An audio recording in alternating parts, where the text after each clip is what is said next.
I'm not buying unless I've got trusted boots, like in eyes. The only reason we got that deal is because we were able to wholetail. There's zero excuse to not do a deal every time we get on the phone. They always say ARV could be this. And I'm like, it doesn't matter. I'm not fixing it. People are saying the market's kind of rough, but we haven't really been experiencing that. All those tools allow us to like pivot in so many different directions.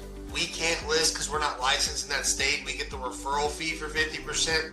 We're buying it. We're solving that problem. Their problem is we need to sell. Whatever that happened. What's up, man? How are you, man? Good. What's going on in your world? Man, just running and gunning, dude. We've been busy. We've been fortunate. I know people are saying the market's kind of rough, but we haven't really been experiencing that. That is phenomenal. Has it mainly been, yeah, what have you mainly been working on? So we have a lot of tools, Yep. like we'll wholesale. We don't flip whatsoever. Yep. We're not Yep, I flipping. know. We'll Yeah. wholesale, we'll wholesale, we'll novate. We do Mhm. creative stuff, and so all those tools allow us to like pivot in so many different directions. It's hard. Yep. And, I'm a broker, so we can Yep. list. If we can't list because we're not licensed in that state, we get the referral fee for 50%. Mm-hmm. There's like zero excuse to not do a deal every time we get on the phone, That's amazing. So That is what about awesome, you? man. You moved, right? And you're doing lending still? Yeah. Yeah. So I've moved to here in Dripping, and it's good. I'm just basically starting like a remote office for quick lending over here in Austin. So it's been good, man. Yeah, I've enjoyed the transition. Heck yeah. Yeah, Mm-hmm. you're in wholesales now, so like all those people are doing they're doing a lot of deals in there, and Yep. everybody in here, people are jumping in now, but everybody in here is getting access to wholesales for 2 months. Yep. I just wanted to give that value. Pretty much like the workshop's free, right? Thank you. Yeah. Yeah, Yeah. but the community is really cool because they're Yeah. all doing deals. That's awesome. Yeah, I So knew a couple of them already, so that's been super good. yeah, since you do lending, feel free, if they need something, loan, Yep. whatever. I mean, that's cool. That sounds good, man. I can do that. Thank you. Hell yeah. So I like to do intros while we're here. There's supposed to be 12 of us. I usually cap it at 10, but I let a few of my members come in, a couple of my members come in too. Um, Vitality, is that how do you pronounce, am I pronouncing your name correctly? Vitali. Vitaly. Yeah. So Justin does, he's in Central Texas. He does lending. I like for everybody to kind of get to know each other real quick because, like, this is a connection game. It's a people game, right? Like, we do business with each other. Mhm. Where are you from? What do you do? I'm based in New York. Just started wholesale a couple months ago, 4 months ago, and I like to learn kind of like more specific instead of kind of like broad entire wholesaling. Just Yeah. learn specifically by niche, if that's kind of deeper, like foreclosure versus probation or wholesale. Cool. Yeah, and like I was telling Justin before y'all jumped on, which we're still waiting for a few, but we're gonna roll. We're supposed to have 12, but anyways, we have like all different tools. We do, novations, wholesales, creative.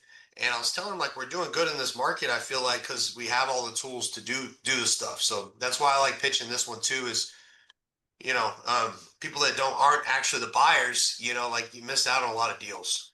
So I'm glad you're in here, man. I think I met you at the TU event too, right? Patali? We met at Yeah. I Element remember. I 22. remember. Yeah. Yeah. Cool. Alex, what's up, dude? Good seeing you. What's going on, man? How you doing? Good, man. Yeah, me and Alex have known each other for a while. I'm just getting everybody to know each other real quick, and then we'll get rolling with the workshop. Yeah. I'm in Pennsylvania and do a little bit of everything in real estate. Hell yeah. Alex runs he's a little humble, but he does his big dispo operation, does a lot of transactions and crap. I'm gonna put my contact info in the chat. If y'all want to do the same, it's up to you. The best deals I ever do with people I know, like connections. That's how we make a lot of money. Like people call me and they're like, "Hey, Alex sent me a message last night. He's like, dude, let's do some big deals, right?" Same thing. So anyway, I put mine in the chat. Jesse, what's up, man? What about you? What's up, big dog? Yo, yo. Now, good, man. Had a really strong week on the retail side. Still, everything's on track for the assignment next week. So just excited to be here with the group, man. Jesse is a big retail real estate guy in Colorado. Got into the investment space recently. Just did his first 2 wholesale deals. He jumped in wholetails, 15K pops, both deals. Learning the wholesale side too. But y'all are gonna know that you can't wholesale everything, but it's a tool. But anyway, he just jumped in this side too. So yeah, I'm glad you're here, man. All right. Hopefully, I pronounced your name correctly. Is it Ibu? How do you? Well, close enough to say booby. Okay, Ibube. All right. Awesome. What about you? What's your Hey, story? thanks. Yeah, I'm in Southern California, Riverside County. I've been a licensed agent for a while, got into investing. I did a couple wholesales, but then I found myself doing a couple wholesales and making larger spreads. And, trying to do that nationwide now. And, I'm here for the connections, lending sources, and whatever else I can learn. Awesome. Yeah, I know Justin does hard money loans. If you JV with me, I have fun stuff. But anyways, I'm glad y'all are here. We're gonna go ahead and start it. There's like 6 more people that'll probably pop in as we go. There's one of them right there. But we'll get rolling. Y'all cool with that? All right, I'm gonna share my screen. I got a presentation here. By the way, y'all are all getting into the hotels community for 2 months. It was $500 a month. It's $1,000 a month now. We got 65 members, but it's free for y'all for 2 months for doing this. Appreciate y'all coming on here. I love doing these workshops. All right, hotel workshop. Let's roll. I'm not gonna make this boring. I promise. Let's make some money together. We already did our introductions. Emails and phone numbers in the chat if you can. You are going to get a recording of this. So, if you don't have it right now, you can go back to it if you want. What's a wholesale? All right.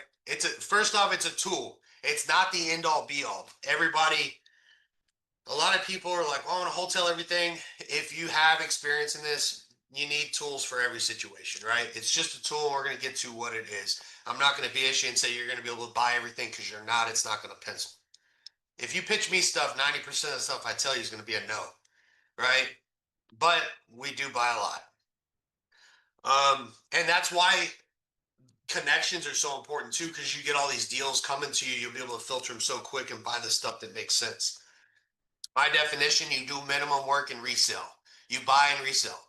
All right. I don't have a dollar amount.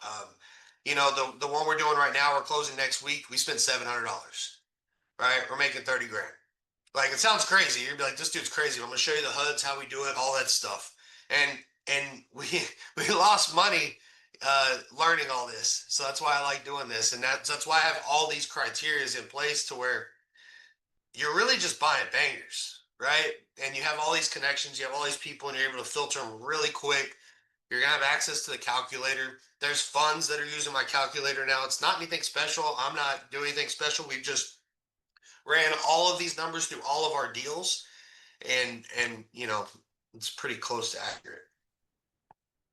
All right, so here is a deal that a member in Wholetail's brought me. All right, those in San Antonio, Live Oak. It's right outside of San Antonio. It was listed on the MLS. All right, and it expired. These are really cool to me because you already have market data. You already know what it won't sell for. So that makes it super freaking easy. All right. Quick thing of the comps. I'm actually going to underwrite this in a minute with you. I just did a screenshot.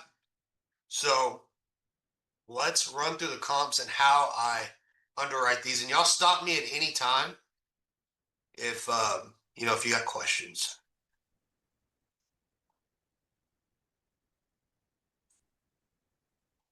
Oop, I just had it up.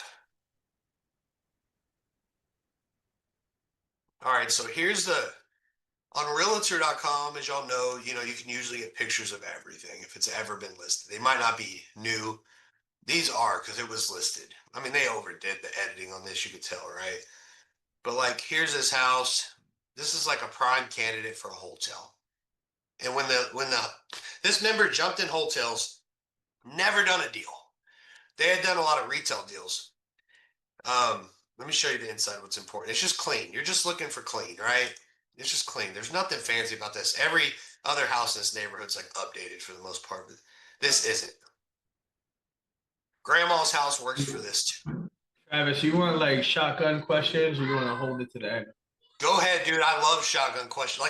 Because you know we forget. Yeah. Are you doing any like for instance, if agent put one up priced at a certain amount, are you going in and offering less to get it off market quick and then throw it right back on, or have you done any of those? I have. This one actually did that. Like it canceled, they hired another agent, and they were going to put it right back on market. And it was her buddy, and she was like, "I don't know how to do this, Travis. I'm gonna jump in hotels." And she did, and she brought it. And yes, to answer your question, yes, if they've been listed for a while, we've done those also. This one just hadn't. I asked. This is the reason I asked the question. I know I had some people here that are in the retail side of it, because there's some pockets in the country, like in Nashville, Tennessee, or Atlanta, or whatever, where there's like the big companies like that, like OfferPad, whatever it is, that they will partner with larger real estate agents and allow them to do your home sold guarantee type program or whatever. Because I've sold a shit ton of real estate in this area, I can hold a training for I can hold the training for a lot of retail real estate agents and maybe fill up the room 30, 40, 50 people, whatever it is, and start getting them to start offering that program so we can pull listings off of them ahead of time. Dude, I love it. I love it. You're gonna have to train them, you know. I'll put together the material and train them and everything on what to look for, and then underwrite the deal. But I think we could pull a lot of them and partner up on a lot of deals before they even hit the market. I love it. I freaking love it, dude. That's a good idea, especially with all your connections. But it's stuff like this. The reason I'm showing you these pictures real quick, it's not your, well, we just did one that was brand new product. But most of them are like this. Like the majority, they just, they live there, right? And then they moved. They upgraded, downgraded, whatever. Nothing fancy. Like, anyway, so it's like your medium income house. It's not your luxury stuff that's gonna, takes a certain person to buy. It's not really gonna be your low end stuff. But I just, none of this has been updated. And yeah, it's a great question, great idea. Love it. All right, here's this house. Question. So how did he found that house? What criteria he's been searching through? Connections. So she was an agent, right? And she wanted to get more into the investment side. She was getting tired of retail. She just burned out of retail. And she reached out. She's like, "Hey, I've been following your stuff. Let me just jump in and see what it's about." Luckily, she had already been posting and stuff like that. So she was like, "Hey, I'm jumping in this group. I don't really know what I'm looking at, but if you got any deals that are, you can't sell or going to expire, whatever, send them to me." Well, her buddy saw the post. I was like, "Hey, I actually got one that expired. They want me to relist it, but I think they want to move quick." So she sent it to me. She didn't know what she was looking at, right? She sent it to me, and I'm like, "Lock it up." Then she told me the number. Right? I was like, "Just lock it up. We're close." And I'm going to show you the underwriting on it.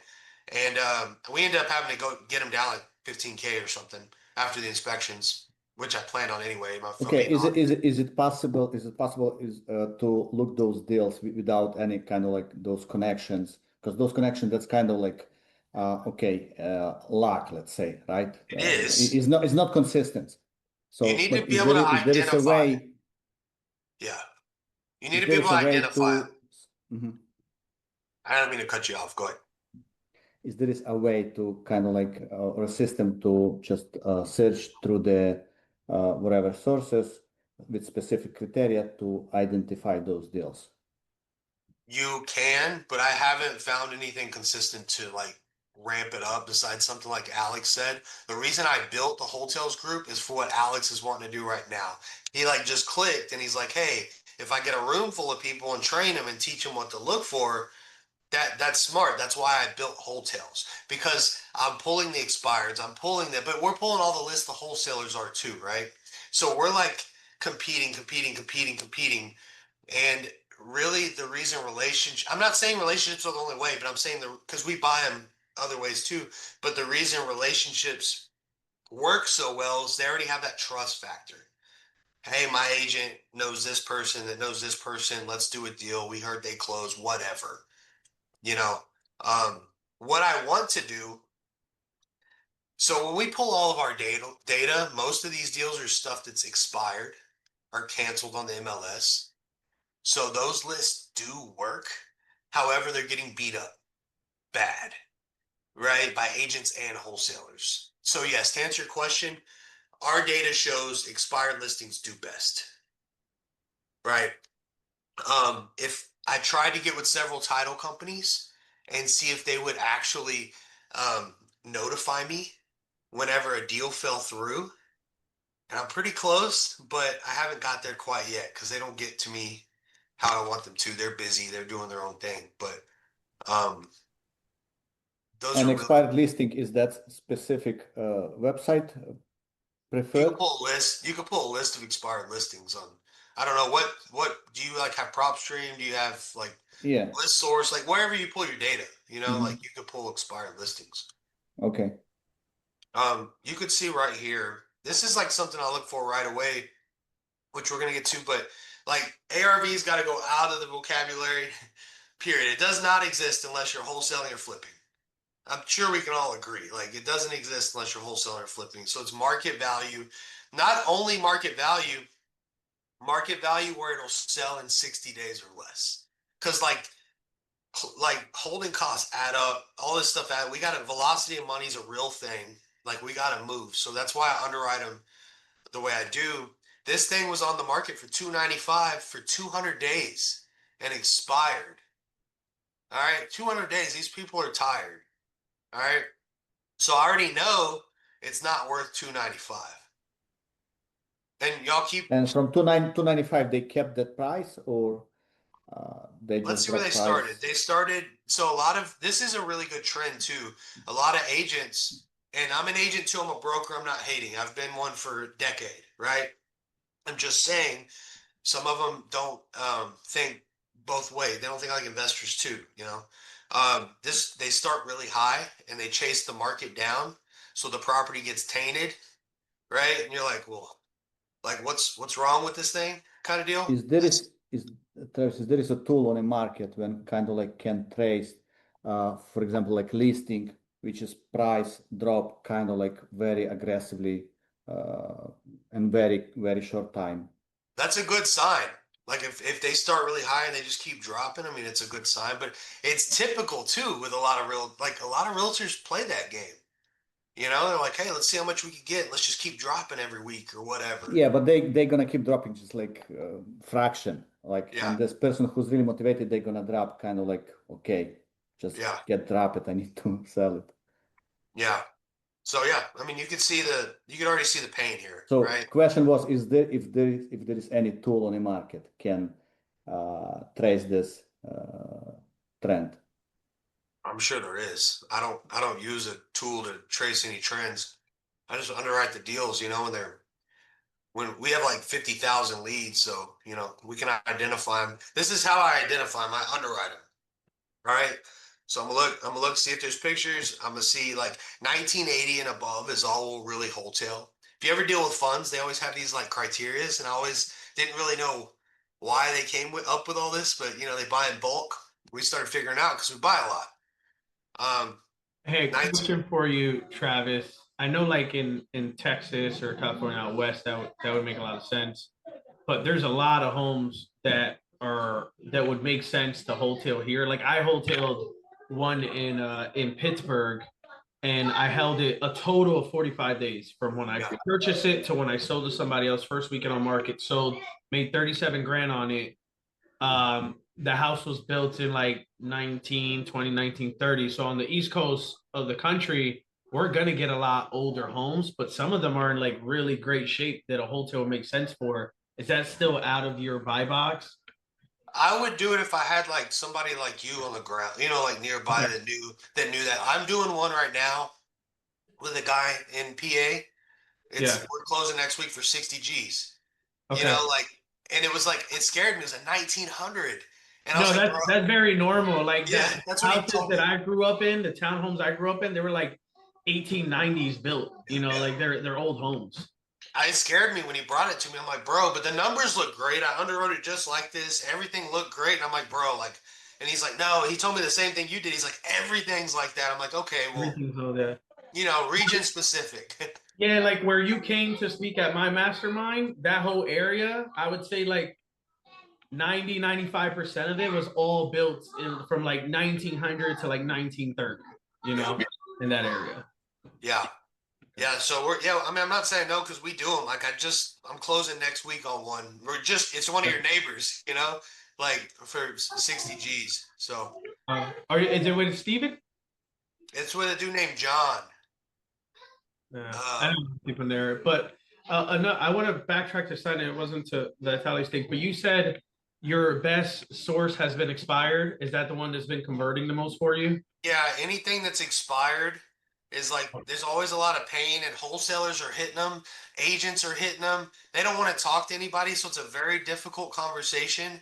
But if I could penetrate the barrier and make them believe that I'm the buyer, I'm really the buyer, like, they're willing to take a haircut. And I agree with that. I agree with that because my angle is always I'm a local investor. That's why I only do stuff in PA. But my second question is: are you going direct to the seller, or are you still trying to work with the agent who originally had it listed? So I'm not working with the agent that had it listed, that got it canceled. But if they're picking up a new agent, I'll work with them. I won't ever try to cut them out. I'm either working with the new agent or the seller directly. Okay, got it. Okay. But what's funny, and you probably know this too, is the new agent that's about to pick it up. Sometimes they're filling out the form, right? Because Yeah. so that we've had that too, and we'll work with them. I'm a big fan of working with agents, dude. I know that a lot of No, my I am too. That's why I asked the question. Like, I don't care about calling an agent and be like, hey, look, you had a failed listing. I have cash in the bank. I've already underwritten the deal. I want to go see it on Saturday. If it looks the way the pictures look, I'm buying it. You know, like I have no issues doing that because they're gonna work, they're gonna be on your side and try and help you with it, you know. Yeah. Super quick question. Mhm. Super quick Can I question, let Travis. me comment to that really quick before I forget though, because this is important. I won't ever hire that agent if we do buy it to resell it. Because, and people are like, what? Because they didn't do a good job. You know They what I didn't mean? sell it. They didn't sell it the fucking first time. Right. That makes sense. Yeah. Yeah. It's really important because we did I that would sell before. it myself. I have the license. I'd sell it myself. But yeah, it's a good point. And I'm gonna get to that too because I don't even sell mine own anymore. But I'll tell you why in a little bit. But what's up, Justin? Yeah. So how do you go about breaking through that barrier? What is like, and you might get into this, so just let me know if you will down the road. But that's huge. That's what I want to know is like, how do I get down, cut through to convince them that I'm truly the buyer? That's a closing thing. Okay. I was on a live, and I'm not gonna just leave it there. I'm gonna tell you. I was on a live with Speed the Lead yesterday. This old dude answers, same situation, right? And it was a funny call because we had like 10 minutes of silence, legit. Yeah. And he was being a hard ass, I was being a hard ass. But really, like it's a sales game, dude. It's like know and trust. Like if you can make them believe. This is what I did with this dude. He answers the phone. What do you want? I'm like, I want to buy your house, bro. Because I already heard his tone. And he's like, I'm getting off of here. I've already been on. I'm like, hey, nah. He's like, I'm just going to send it to auction. I was like, what if I'm your last person you ever talk to? And it was just silence. And I'm like, bro, I'm the last person you're ever going to, I kind of raised my voice at him, ever going to talk to. I need you to talk to me. And he just spills the beans. So, however you can get through is my answer. You can't be the normal, in my opinion. I could be wrong, but you can't be like, oh, I'm the investor from here and I'm going to do this and that. I mean, get the hell out of here. Like, we've talked to 1,000 of you, you know? I think it's just a personality thing. Yeah, that makes sense. That makes sense. All right, cool. Oh, anything else on this so far? Cool. And I want to do some deals with y'all too. So, like, ask as much as you can. I really want y'all to, like, grasp the hell out of this because we do this on repeat. And I want to, like, scale even more. And I know y'all do want want the same. That's why you're here. So, all right, cool. I'm gonna pull this back up. Oh, we didn't underwrite it. All right, we didn't finish underwriting. So this is how I'm underwriting. We saw the pictures, 3-bed, 2.5 bath. All right, cool. So here's the underwriting on this. And I'm gonna show you the HUD, the numbers, all the stuff. But so I wish my map would come up with the dots. Hang on, I like to see proximity too, so I could show you. It's not coming up. All right, anyways, we're gonna use stuff in the same. Travis, just refresh your page, it'll pop back up. It always works for me. Have you been having that with PropStream? Yeah, Caesar and I have been talking about it. You just refresh it and it'll pop back up. Sweet, thanks, dude. Hey, Jonathan, would you introduce yourself real quick? I'm in Travis's Wholetails group. I'm also a wholesaler and started to do consistent wholesale deals, and now I'm moving into wholetails as well. Travis has walked me through some stuff. We might be having a trailer park come up that he's going to help me out with.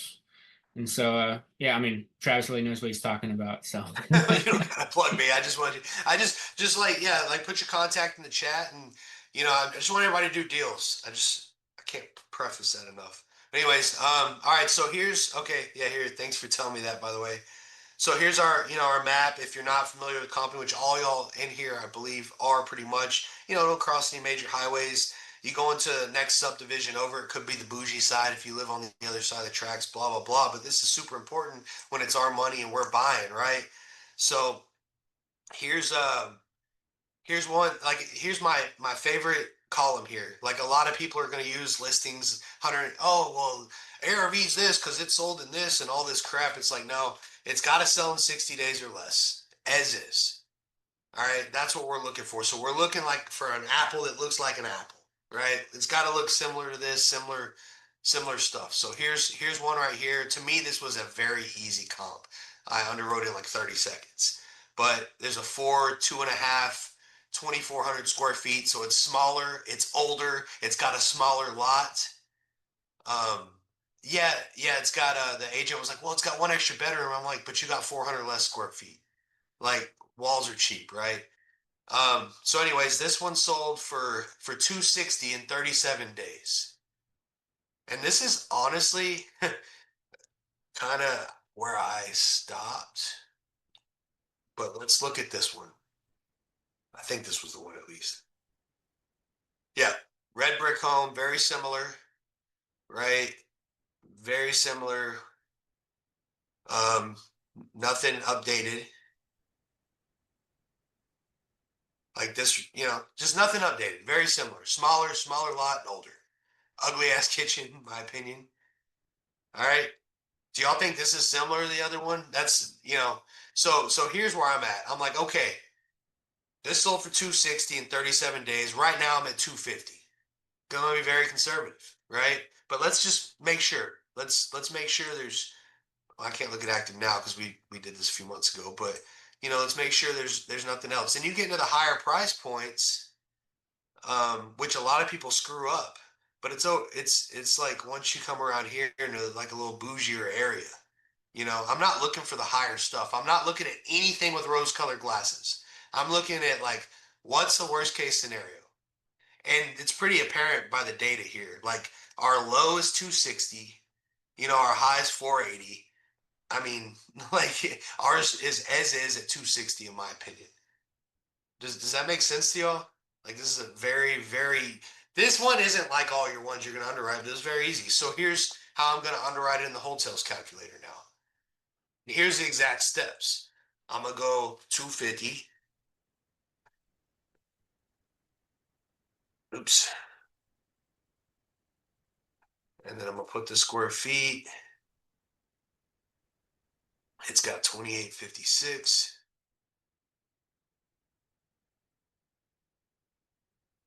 And this will tell you yes or no. And here's how you do this on this Wholetails calculator. Y'all are going to get this. It's in the group, but almost none. That's the only ones we'll do a Wholetail on. It has to say yes with almost none. All right. Low, medium, high, it's just dollar amounts per square foot. If it needs roof, you'll just put yes. Foundation, yes, no, yes, no. It all does estimates for you based off the square footage. So where can we buy this deal at to where it makes sense? Dude, if I keep putting the millions, I want some extra zeros today, y'all. Dude, 175. My keyboard keeps sticking. Anyway, so we have to get this at 175. It's a yes. Let's see if we can get it at, 180. It's my zero that's sticking on my freaking keyboard. It's not me.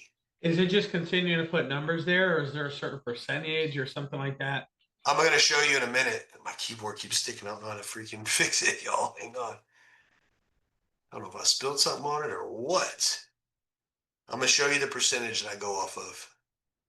Maybe if I just put 10 there, it'll work. There we go. It's just putting an extra. You can still get it at 180 and still be good. All right, even probably a little more. We do 10%, 30K minimum, or 10% over 300,000. All right, because it's not worth buying crap, in my opinion, if you don't make at least 30 G's if it's 300 or less. That's just our rule. If it's over 300, say it's 400, we need to make 40 G's. Does that make sense? 550 G's, 660 G's, and so forth.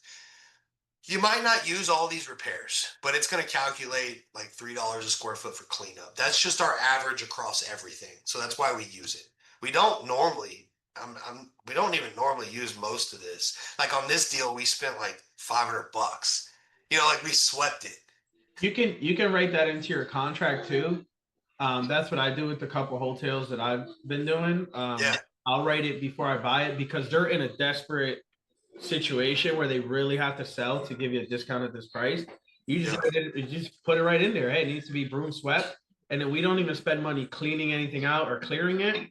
We send whoever it is to go check it to make sure it's broom swept before we wire the money to title, and then once we do, then we just put a lockbox in the get pictures and the sign.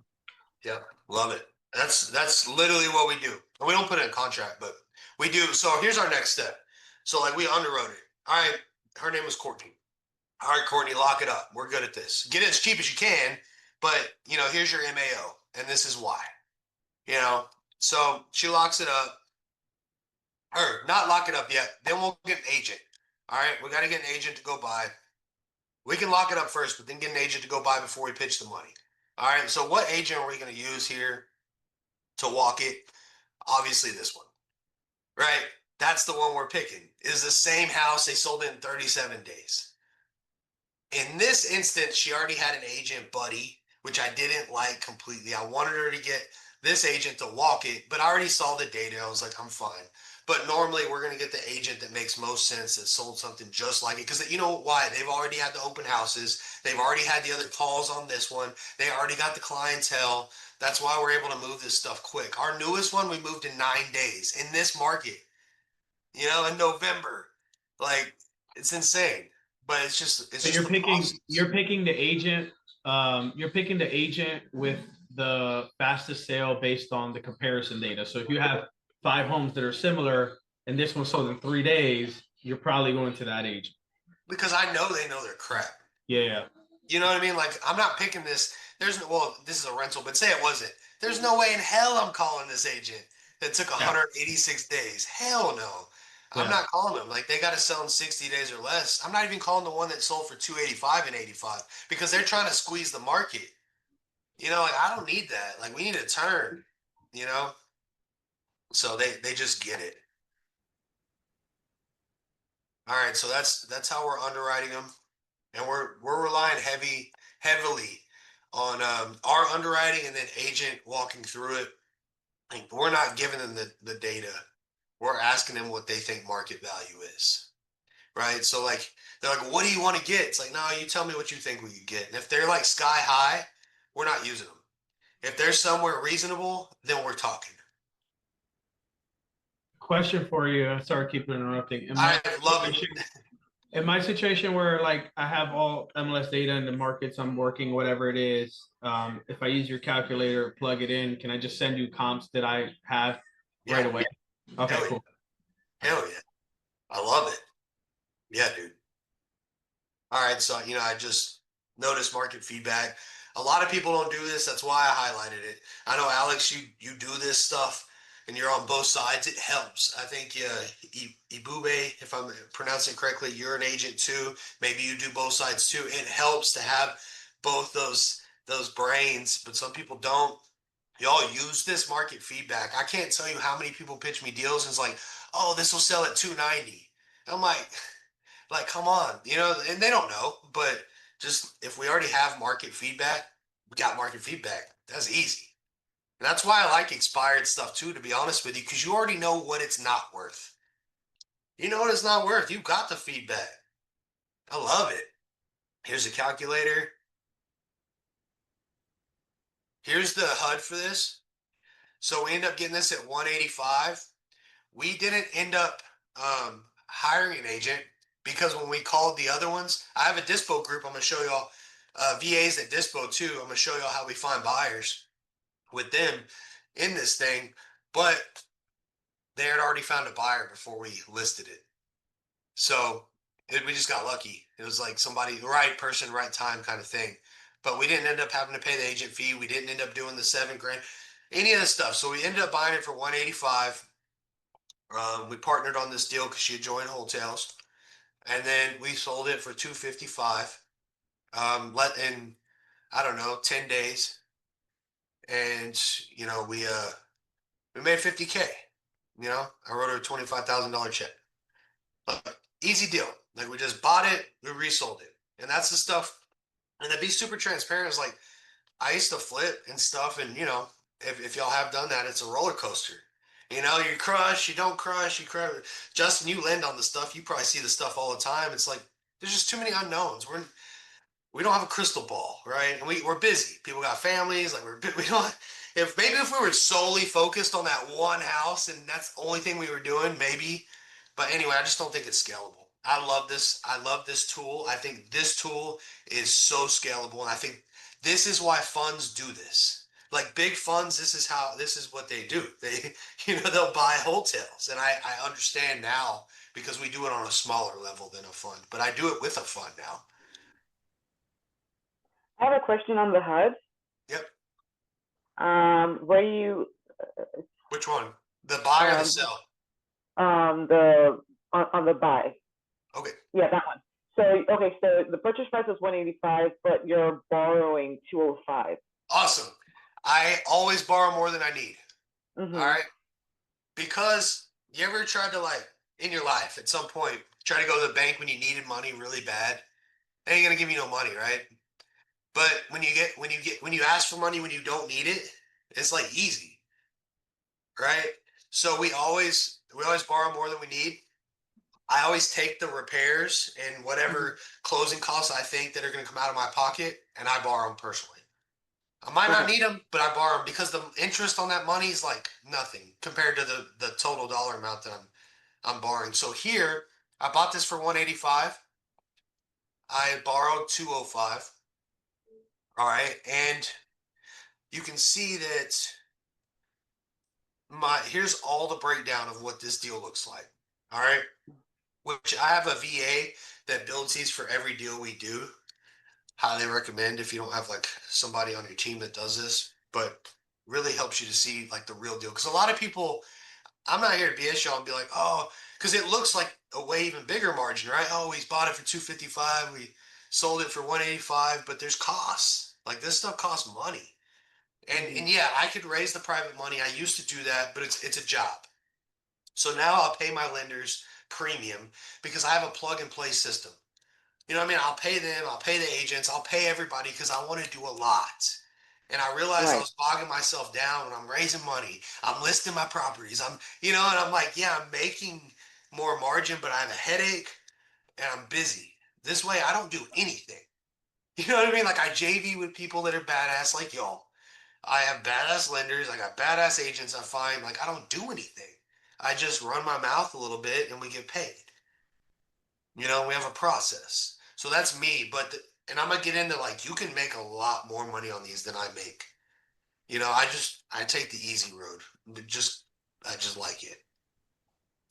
And here's your costs. Like this is like stuff it costs us. Like we paid $6,000 to our lender, right, to get this money.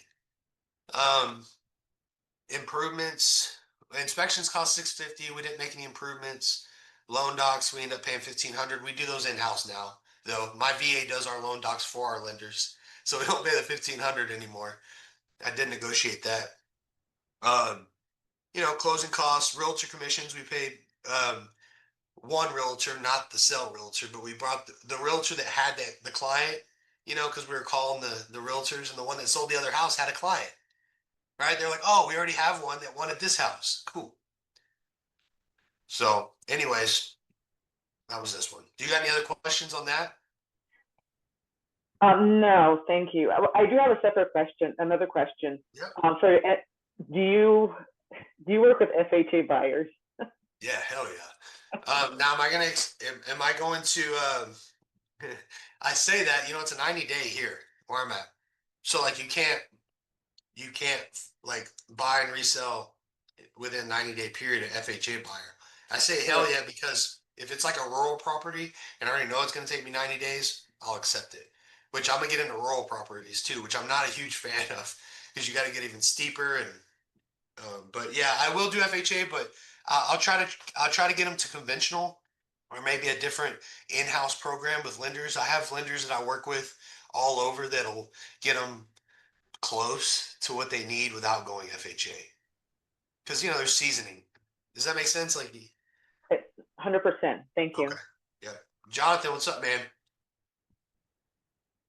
Yeah, so I saw that you borrow more than you need. Yep. And so are you borrowing? I know how you do it. So are you borrowing that 12% that you're expecting on holding and closing, or Yep. that's I'm, exactly what you're doing? well, I'm not borrowing all of that. I'm borrowing whatever I'm gonna come out of pocket. So I haven't, and sorry, I'm chewing cough drops like crazy. It's been like a week of hell. But I've got an in-house bookkeeper. I pay her like $4 an hour on bonus on everything we do. She does our example HUDs for us. We get closing statements ahead of time. Like everything's up to date so I can make real-time decisions. And I know what I'm gonna have to come out of pocket with. And I'll usually borrow what I'm gonna have to come out of pocket with, plus what I might have to do if the world burnt down to this house. Right? Say that I'm wrong. Say that I'm gonna show you the inspection on this house. It was iffy on the electrical panel, right? Every electrical was fine, but it was iffy on the electrical panel. There's some GFCI stuff, little bitty knickknacks, right? If for some reason I have to do that for my buyer, I'm usually gonna borrow that, and then I'm gonna like estimate it into my calculations. So that's why I borrowed what I did. Anything I'm gonna come out of pocket with, and just keep it Yeah. simple. So Anything I are might you? have to come out of pocket with Yeah. So are you coming up with that number before or after the inspection? after. Okay, that makes sense. This deal can always be renegotiated or tweaked until you close. Until you send that wire, you know what I mean? Like, just make a good decision. After honestly, a lot of deals, and y'all know this, if you're doing deals after your inspection, you're usually renegotiating anyway half the time, right? Um, I'm not saying to do that practice on purpose. I'm just saying like stuff comes up, you know. So if it doesn't, great. You know, our last two, we didn't even say a word after the inspections. Yeah, I was like, cool. If I can, I'm gonna get it. Here's now here's another one we just did. It's closing this week. All right. This I want to bring this to y'all because some of y'all wholesale or most of y'all wholesaling here. The wholesaler could have crushed. And I even begged them to join the group to partner with me. And I hope they watch this recording. I was like, I will split this with you 50-50 because I want to teach you. Because they bring me this deal. It's a new product. All right. It's let's look at this. Let me get out of the screen because I want to show you this house. It's in San Marcos, Texas. All right. 523 Millbrook Avenue.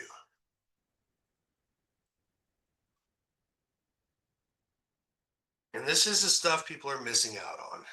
There's no reason for them to be missing out on this. None. It's a scarcity mindset. That's the only thing it is. Call it what you want. All right, check this house out. I bought it and I resold it. Wait till you see what I bought it for. Everything is brand new in this house. All right, cool. Let's underwrite this thing. I think underwriting's more important than acquisitions.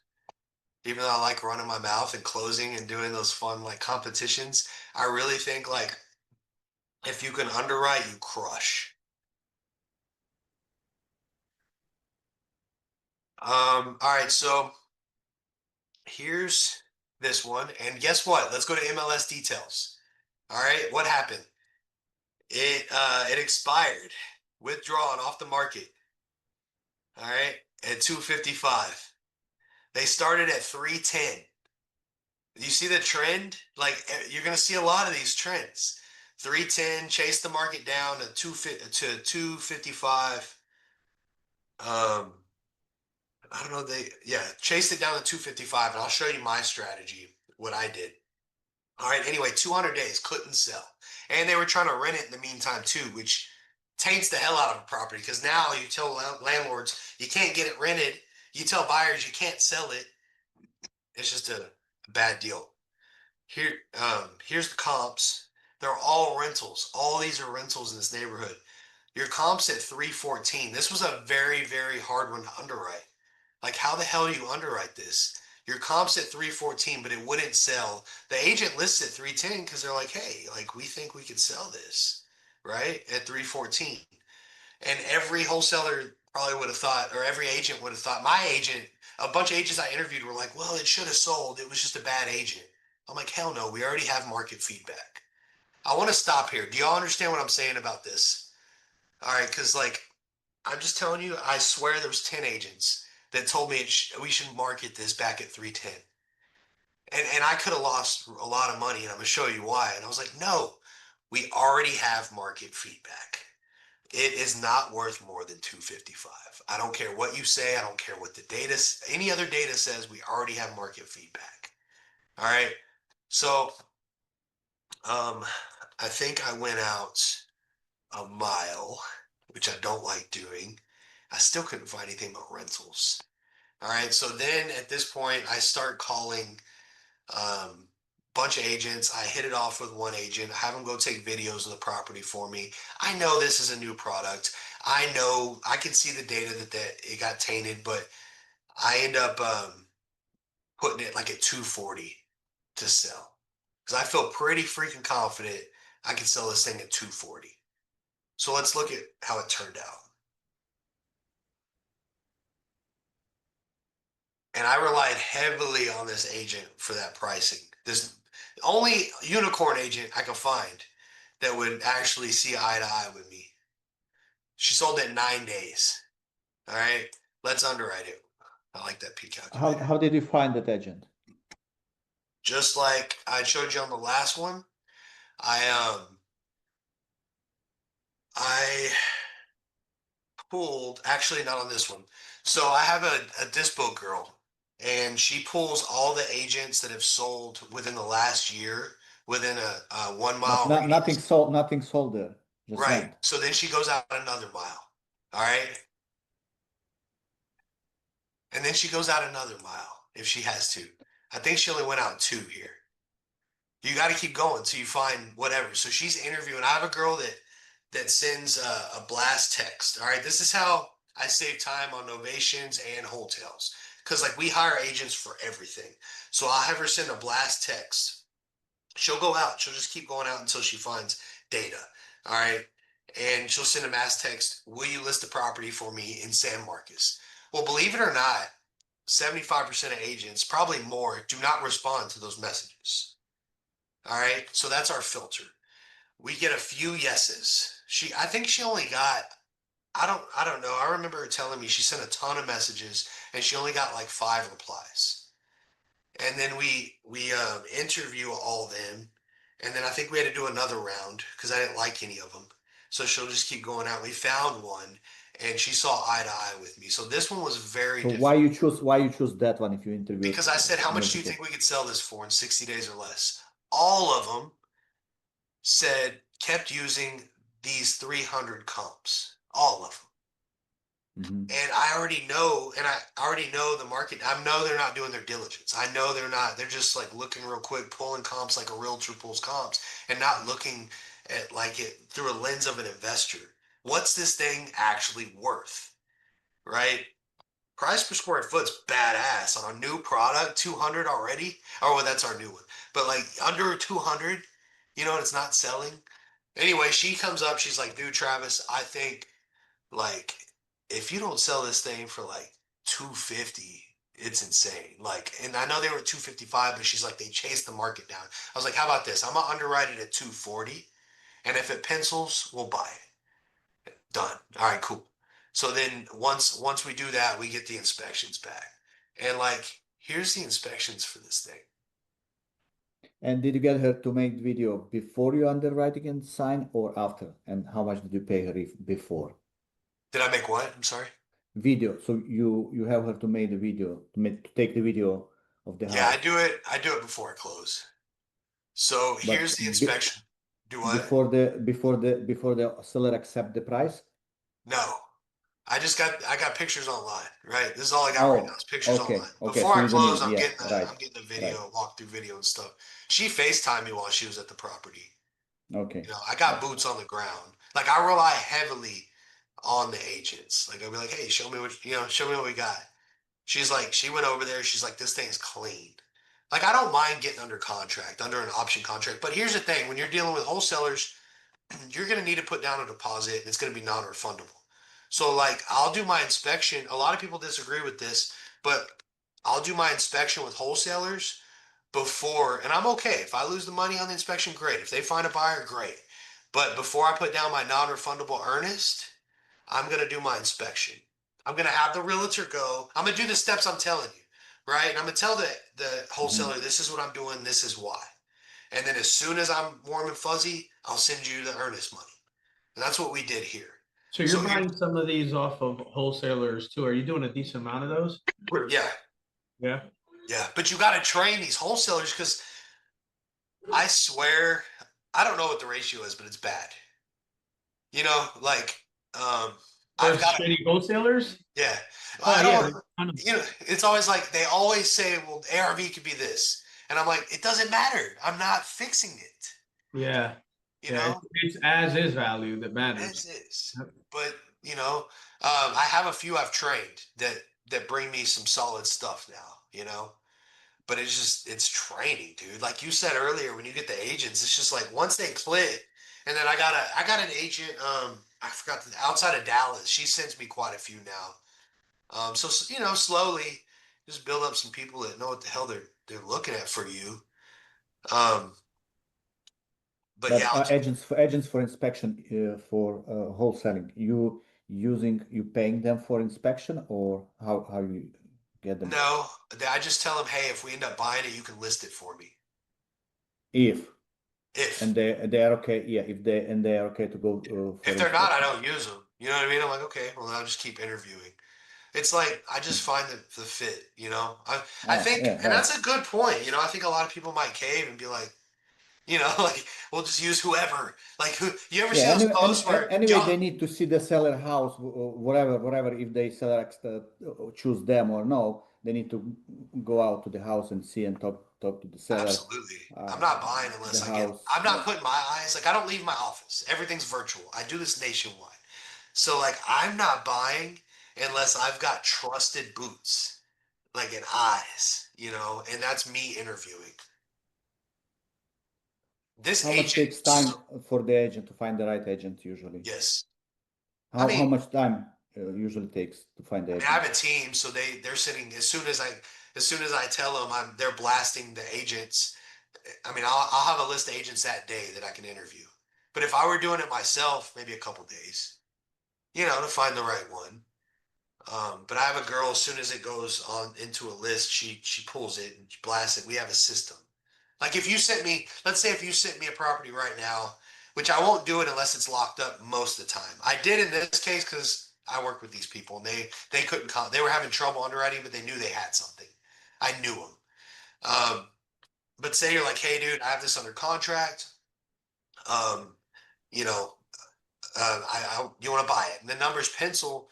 Then I'm gonna go send it to my dispo girl and be like, hey, find me an agent. And she already knows our process. And then as soon as she does, I'm gonna call the agents. I used to have her. I'll have her pick the agent on some of the novations, but I'll double check. I kind of like I'm kind of picky about the very end part of that. I haven't automated that completely yet. Anyways, it's a new product, so like everything's good, right? People don't believe this crap, but like there's so much of this product out there. So like imagine just say you do one of these extra a month and say like you do the rule 30 grand, right? Minimum. Or say that it goes bad and you get 20, which you shouldn't, but say you do. That's an extra what? That's your bottom line at the end of the year. If you just do one, a month.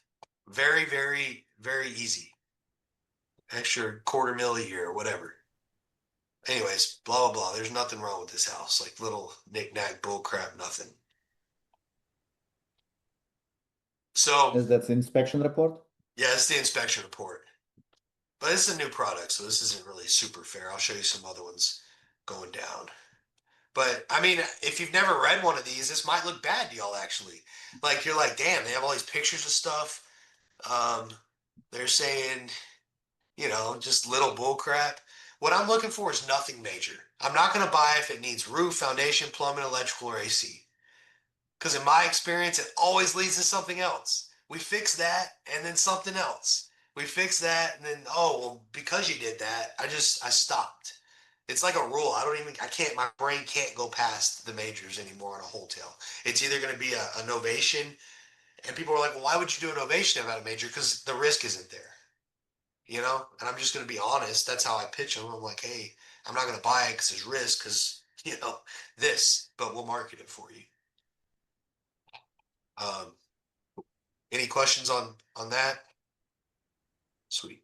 Yeah, wait, Travis, whenever an inspection comes back, I know that you've done this yourself a lot, but I mean, are you letting the agent look at that too and be like, hey, I think this might, like, are you letting them say, like, I think this might affect the price, or are you kind of doing it yourself?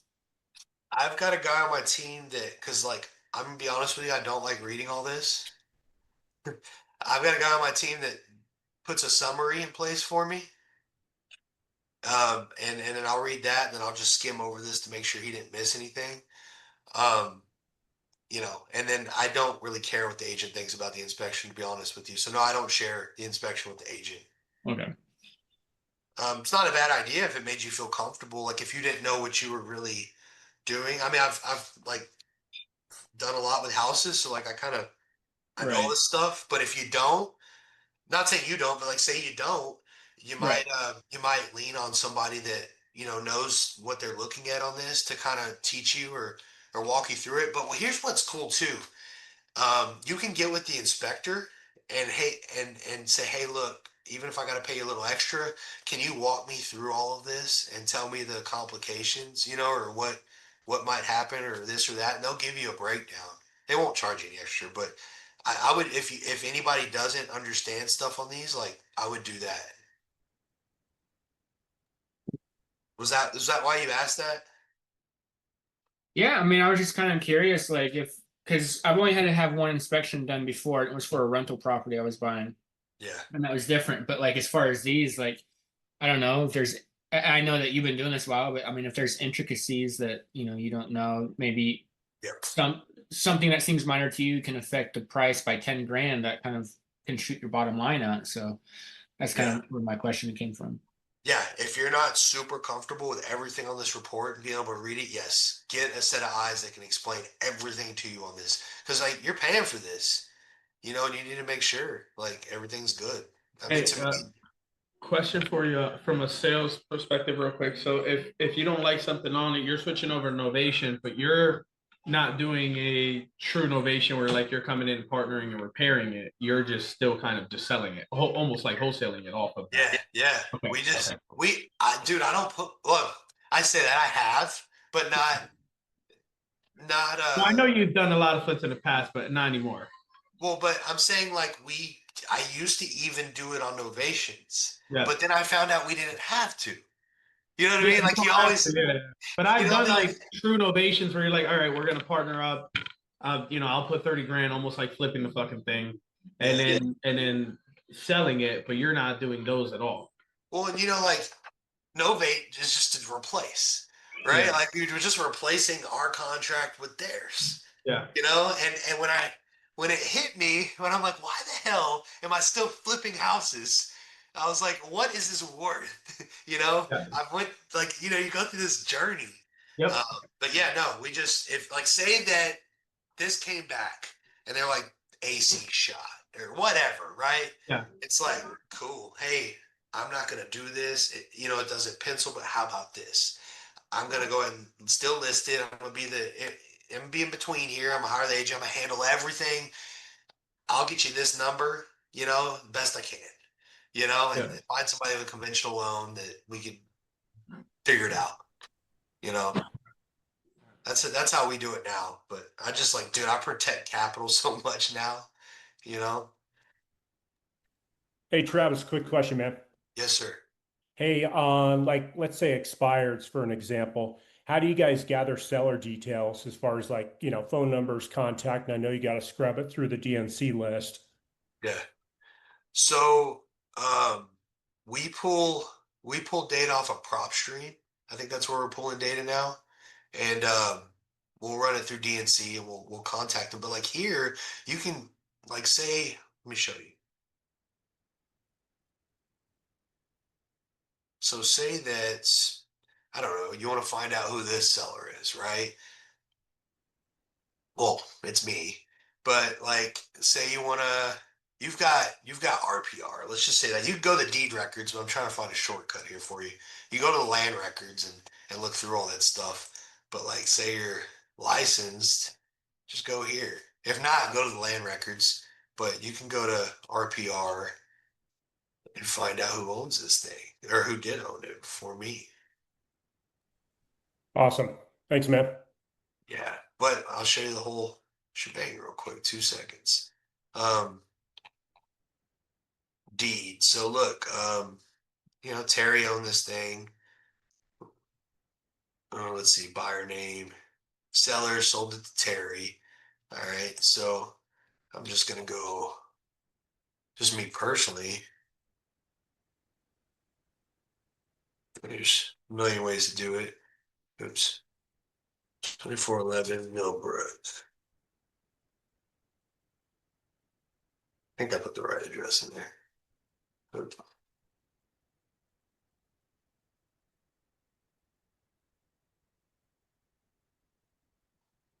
It's not.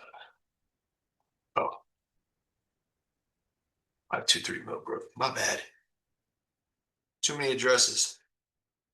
Boom, there it is. Where's Terry? There's Terry right there. All right, there's Terry's cell phone. And I'm just gonna go to a DNC site. I say DNC site because we got sued last month. So I ended up settling and PPL company paid half of it, so that was cool. But we end up we scrub everything. You got sued for what? Cold text, cold call? Call. Yeah. Got sued. Sued me for 20 grand for one call. And because you know they could hit you from all the different whatever. Yeah. And I checked our CRM and I guess we had left him a voicemail. So it was true. He had it, he saved it. It was from a year ago. And like some people are running a business out of doing that now. And you look at he's on the litigator list. He sued like 20 people in one. So I was like, man, I don't feel like going to court. I was like, what do you want? And he's like, well, I'll take 10 grand. I'm like, bro, I'll give you like 5. He's like, okay. Yeah. You know? So it's part of doing business, you learn. We never been hit before. I got a buddy that's got sued for a lot of money for the cold texting, and he hit a lot of the DNC. So I was luckily it wasn't something like that. All right, so here's this one. I want to show you like we didn't like crush on this, even though the numbers were fantastic. Partly because I wanted a relationship with this wholesaler. So I was like, hey, look, their numbers were a little pie in the sky, and I was like, hey, look, I think I'm gonna make some money on this, but I'll pay you $5,000 when we close. And then if it's over a certain amount, I'll pay you $10,000. If it's under a certain amount, I'll pay you $5,000. I did a JV agreement with him. So I'm gonna pay him $5,000 this week when we close. So, we're only gonna make like 26 on this, but I did zero. I did zero. We sold it in 9 days. So I'll show you I'll show you really good ones, medium ones, whatever. But like these are out there. This was a new product. Got a new relationship with a good wholesaler. I really like kind of training them up. And they made $10,000. The agent, okay, here's to what you were saying, Alex. I paid agent $17,000. I live an hour from here. I could have listed this myself, but I've gotten to where I just personal. It's a personal thing. So y'all, if you're licensed, you could have made an extra 8,500. No, I have no desire to list. I mean, like, I have some agents because of the relationships I have. Like, I'll do them a favor. Like this one agent, he needs help with his CRM, and he has a team of like 4 or 5 agents. So I'm like, hey, I'll build out your automations because you suck at tech, and whatever I need listed, he'll list it at like 1.5% or 2% or something like that. I don't want to deal with calls or anything myself. It's a pain in the ass. I hire everything out, so I overpay for stuff. I've got a lot of margin I could squeeze out of all these deals, but my life's pretty simple. So I just pay everybody a lot of money and I'm cool with it. But here was this one. So this one ended up taking, actually we had this interest calculated a little too much, but that's okay. We just paid an interest payment. Our interest is $2,200 a month on this. And I saw somewhere on here they prorated this. I need to change that. They prorated interest, so we get charged 1.5. So that's one too much. But we haven't closed yet, so this is our preliminary HUD off our preliminary HUD. But anyways, ended up buying for 175. Here's the real thing. Ended up buying for 175, sold for 242.6. Those agents all told me we could sell for 310. All of them. I underwrote this thing at 240 because my agent told me 250. You know what I'm saying? Like I was like, well, we'll just make 30 G's. I'll get everybody paid. I'm cool. But like this is why I wanted to show you this example. Like literally so many agents told me like the data even pointed me in the direction if I wouldn't have looked at current market data that and nothing. We moved it 9 days. So I'm sure I could have squeezed up to 250 out of it probably, but I took it. The velocity and money is huge. I'm gonna take this all day, every day and not look bad. Anybody got questions on this one? I have a question. How much is the lender charging you with regard to the interest rate? 14% and 3 points. Okay. Yeah. Okay. So they used to be 2 points. They don't charge me any fees anymore, but they charge an extra point just to make it easier on all of us, so we're not just like going through all this crap. Are they so they're doing 14 and 3 with normal monthly payments? Yep. Okay. Yeah, interest only payments 14 and 3. And that's because they realize you're doing a lot of wholetail, so they're not really making a ton of money on the interest because you're in and out less than 90 They're days. getting points every month, and we're doing several deals. They even tried to implement this in one of their ecosystems. It hasn't caught yet, and I want to bring that to you because you have the ability to do that. The reason it hasn't caught is the training. What is it exactly? Just what we're doing here. It's like people just don't. We're all competent, but like people don't get it. They just don't get it. The more people around you that get it, the more money you're gonna make, the more money they're gonna make. And that's why I wanted to do that intro in the beginning, because like we're all gonna come across these deals, and I ain't greedy. You know what I mean? You're like, it's like, hey, I'm cool. Like, send me 15, 20, 30 grand all day. I don't care. Like, let's all make Yeah. some money, you know? Yep. But they just don't get the underwriting. So that's why I'm just diving really into this. But I call it a base hit at 26. Our minimum's usually 30. I did overpay the wholesaler, but it was on purpose for a relationship. I could have got him at 5. I know the wholesaler needed money, right? I know they're hustling. They brought me a good deal. They hustled their ass off. I overpaid them, but that was on purpose. So Can I ask how many deals monthly are you guys rolling on right now? we're doing probably 2 to 3 wholetails a month. We're doing probably 2 to 3 novations a month and 3 to 5 wholesales a month and a couple creatives here and there. You know how those go, Yep, creatives, yep. whenever those happen, and then a few listings a month. Okay. I'm not a big and referrals. Actually, here's a big thing. Our agents, referrals are a big thing for us, and I don't know if they are for y'all, but we'll do 50% referral fees. So like we're giving 50%, we're getting 50%. So like, we'll get 50% of somebody's commission in another state, because we're running through all these leads. And so the girl that dispos for me, well, I have a few people, but this one's really good at finding them. She'll send a message, hey, we've got a listing. We're not licensed there. We're licensed here. If you'll do a 50% split, we'll send you it over. And most of them say no, but we'll find partners that'll say, yeah, we'll take 50% and we'll send those over there. So Yeah, anyway, I mean, Zillow Flex is taking 35-40% of some markets, so getting at least 40% shouldn't be that difficult. no, Question for you: you have a training for your dispo person at all? yes, Okay. it's in the hotels group too. I have Okay. I have it all in the training. I'm not in the group yet. I don't know if you're doing that after this. Yeah, I'm putting whoever's not in there. I'm putting them in there after, and then put your team in there. If y'all have teammates, you're able to since you're in there, you're able to add them. Don't add like friends and stuff. I know you're not, but whoever, Yeah, yeah. add your teammates.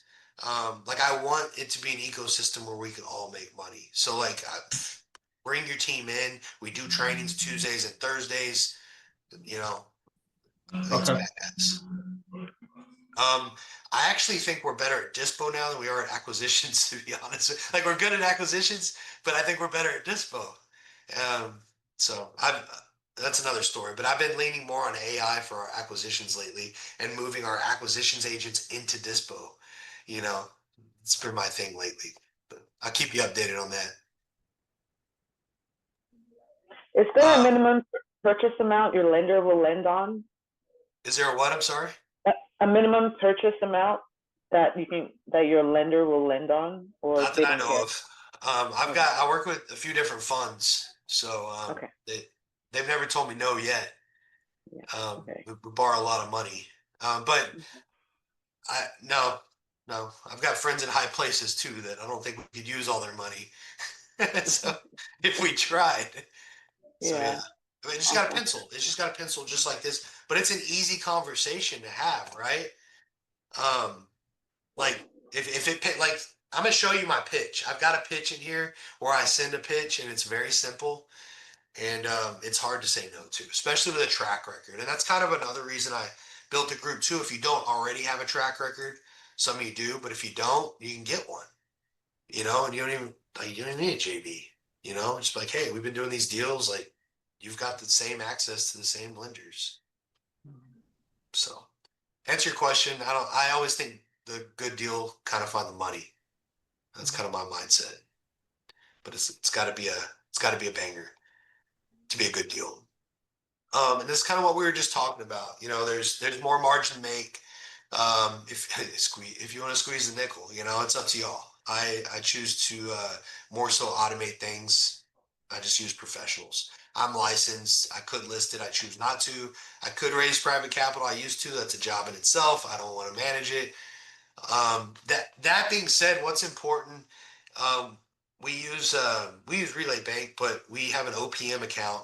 So when I do borrow those extra funds, they do go into that OPM account, so we don't touch them unless they're for that project.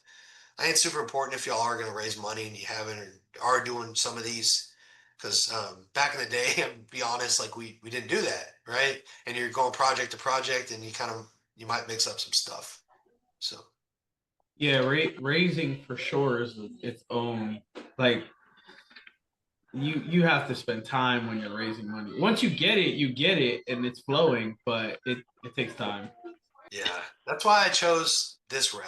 You know, I'm like, I got good connections. They got to make money. I want to make money. I'm cool making a smaller amount. Still great.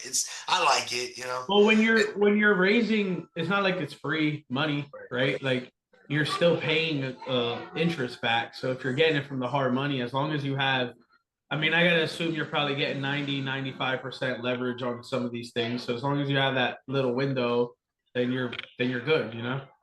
You know what's funny is I get 100%. I get a Okay, hundred. there you I get go. a hundred. Some lenders will, if you have a good track record, good relationship, they will do 100%. Yeah. I don't. I never come out of pocket. I do borrow more, but it's for like the points and the. I get 100% funding just because like the track record and the deals. But imagine like right, you underwrite a deal like this and you bring it. It's like who wouldn't lend on it, you Yeah, know? yeah. And most people think they just get. Here's the biggest thing I think that I see, and I see it in my group too, is people kind of get discouraged, right? It's like you come across these deals all the time, and I mean, like a wholetail is a tool, but like you know that everything's not a wholetail. It's just I don't know. They might get discouraged, right? You get all these leads and you want to buy one, so just number game. Yeah. All right. All right, so do y'all need a break, by the way? Anybody need a break? Okay, cool. Usually I do one on the hour, but nobody said anything, so I'll make sure. Um, general rules, I like to offer full commission. That's just me. Y'all do what you want, but like novations, wholetails, we're talking about wholetails, but anything I do, I just offer full. I hire the best people I can, I pay them. I want to make my full amount of money and I want them to make theirs. Um, I always get a walkthrough video, by Tally, before you close on closing day. So we've learned that too, right? So like on closing day, since we are virtual, we're not walking. I have the agent preferably. This on this last one, the agent actually something happened and she couldn't go, so I just used Showami, which is it's an app that is full of agents, $50, and they'll go do a complete walkthrough video of the in and out of the property for you. I tell them that every nook and cranny I want a video of. So, um, Cool. Can you share that link for that website you said? So app. let me put it in the Yes, chat. please. Yeah, it's $50. They'll put lockbox. They'll do whatever. And it's always agents. Even use it because I'm not a big fan of retail. So like even when we have like showings and stuff on retail stuff, I'll hire Showami agents to go do that. Let me put it in the chat here.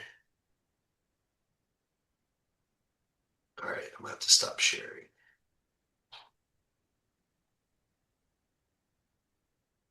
And sorry if y'all have had questions in the chat I didn't have. Okay, you said Showman. That's a good one too. Jesse Shawami. Oh, Shawami. Okay, you meant Shawami. Yeah, and he's in the mountains. Yeah, Shawami is badass. If y'all don't use it, we use it for everything. My VA set it all up, so that's how easy it is. What is that? I haven't heard of that. It's an app, and it's all agents. It's all licensed agents. So like, all right, my goal. Could you drop the link in here? Let me see. I think it's actually yeah. Hang on. Let me go to it real quick. I'll drop it. Yeah, So it's cool because Showami.com. like we all have different goals, right? My goal is like I like the simple kind of like not leave my house life, just to get me out there to your mastermind. Took me a lot, Alex. I don't like leaving. You know what I mean? Like I just like chilling. So like I'm completely virtual, and everything I do has a system. You know, that's just me. Here's the link. Oh, you dropped it too. Cool.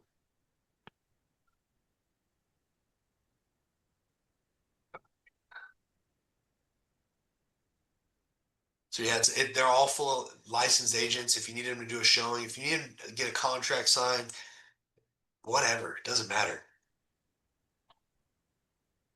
But I'll just have them go do the walkthrough video if my agent's not available. All right, so offer full commission if you can. They'll send you repeat deals. I can't tell you how many agents are like my bird dogs now.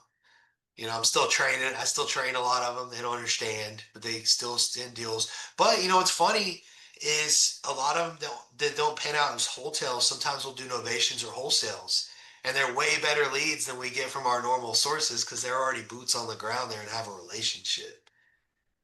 Just the other day, an agent sent me, or it was last month, an agent sent me a deal she thought was a wholetail. It needed something major. I had a buddy that was looking for a flip over there. We just assigned it for 20K. It's a text message, you know? So these relationships, to your point, Vitality, like, yes, you can. I know I can tell like what kind of brain you have. Like it's like, hey, I want to make sure I can scale this like with a certain data and this and that. I like that. But I really would lean into relationships a lot. Always pay for inspections. Don't be cheap. Learn that from experience. If it got septic, inspect it. If it got well, if it got, you know, I've had one that had a well and we didn't inspect it and we had to replace the pump. You know, it's just pay the extra money. It might even be $1,000. So you need to be dang sure your numbers are on point before that and that you think that you can get the reduction if you need it, if you think there's going to be something that comes up. I always like to borrow a little more than I need, but that's just me. That's personal preference. Pay your lenders on time. You want a good track record. They give me 100% lending. That's why I did wholetails and offer funding deals because I get such good money so quick. This last deal I'll show you in a minute. We just bought the other day. We closed in 5 days. It was $500,000 house. You know, how do you get these deals? I'm gonna show you an example here. Social media is a big one. All right, like you buy leads. I think you should. But here's the thing: is like I'm glad that we have agents in here. Y'all know as well as I do as agents, a lot of your business is referral business. Whether we like to believe it or not, it's a referral business. And it's weird to me, like to look at it through the lens of why on the investor side it can't be a referral business too. You know, we're all like, oh, we got to buy data. That's number one. We got to buy data and call leads. It's like, well, yeah, but like retail agents live on referrals. Like, shouldn't investors live on referrals too and still buy data? You know, I think a lot of investors are missing that big piece of the puzzle. It helps us make really good money. And just to be transparent, when we were only buying data, it was a struggle, you know, trying to figure out all the KPIs and what to spend this month. And we're spending all this money on marketing and juggling all this. And then we add in like actually posting a couple times a day what we're doing, letting people get to know us, getting in groups, doing stuff like this. I don't know. I'm sorry to harp on it, but I just think it's really important. Um, Alex, Jesse, I think we were in a similar mastermind before, and you know, you pay a fee just to learn. You pay like $3,000 just to learn to post. I mean, legit, you know, and meet people. It works. It really does work. So, you know, I've It got a does. It does. I've stopped posting for just cause personal shit for probably the better part of a year. But when I was posting all the time, I would get people like I got a guy that I hadn't seen in years, grew up in the same like projects that I grew up in. Out of nowhere, he's like, "Hey man, how you been? I got my this lady I take care of. He's like doing some nursing stuff. He's like, she wants to sell her house, and I see that you buy and sell houses all the time. It's like, would you mind coming to take a look? Right? And there's 50 G's right there. Just from I haven't talked to this guy in fucking 15 years, you know? yeah. Stuff like that. So it does help. I mean, it's huge. Like you look at the ROI. Like if y'all track your lead sources, like referrals, the ROI is insane. Yeah, the referral is good. I had one guy track down my mom. I hadn't known him since probably like elementary school, and he knew that my mom worked at this restaurant, and he literally called the restaurant, asked for my mom, and got my number just because he saw that I like posting. But I was getting a lot of like messenger message. You know how it is. If you post a deal, you might get fucking flooded with 50 of them, so you don't always get to them. So Yeah. he wrote to me on there, but he knew who my mom was and tracked me down that way just for off of a post. So you just never know. Well, you know, we started, you know, I realized recently that we were like getting really good at dispo because like people would send us their deals and we're moving them so quick. I'm like, damn, the systems are actually like clicking and working. And I just made one post and I was like, hey, look, I feel like we're getting really good at dispo over here. And I had an idea. I was like, if any agents would be interested in giving us 1% of the listing, we'll just market your listings too. Dude, my DMs flooded. Like we got like all these, like it just like hit me. I was like, oh, I'll just try it. But from a post, just being consistent. So the deals I've showed you today all came from Facebook. Or, that one girl that joined Wholetails was from Facebook. And um who gets deals on, yeah, I'm curious, who's getting deals on social media right now? Jesse, Alex, you just got one. Any of y'all? Anybody else? Tony's over there like, shut up, Travis. You tell me every day to do this. Yep. I'm doing better. Not Yeah. enough though. Yeah. Vitaly, what about you? You get any deals from social media? No. Are you open to No. it? Yeah, will, but also question is like how you, let's say you're gonna have a lot of, let's say, DMs or so, like, and most of them probably gonna be trash. So Right. that's very kind of like time consuming also, like Yeah. to check which is really worth it. Yeah. How you get So around that's a it. good question. And that's kind of why another reason I'm asking this is I've got like my dispo team underwrites our deals and they underwrite them like me. So I'll send them over to them, right? And be like, hey, which ones y'all like? And then I'll look at them. Sometimes, but if I know the people, I'm gonna go look at them. If I'm like if Alex sends me a deal, I'll be like, if Jesse sends me a deal or somebody I know. So like, I guess my point is like, once you get a relationship with them, it's a little easier. But yeah, it takes time to make friends, right? This is part of it. I think you might have to just sort through that, in my opinion. I Um, got 10 investors that are ready to fully fund my investor club I'm working on right now. We hope we should have it up and running within about 30 days. But the key is I don't want to turn it on too quick because I don't have the deal flow yet. I need to have a consistent deal flow to need that capital to do exactly what you're doing.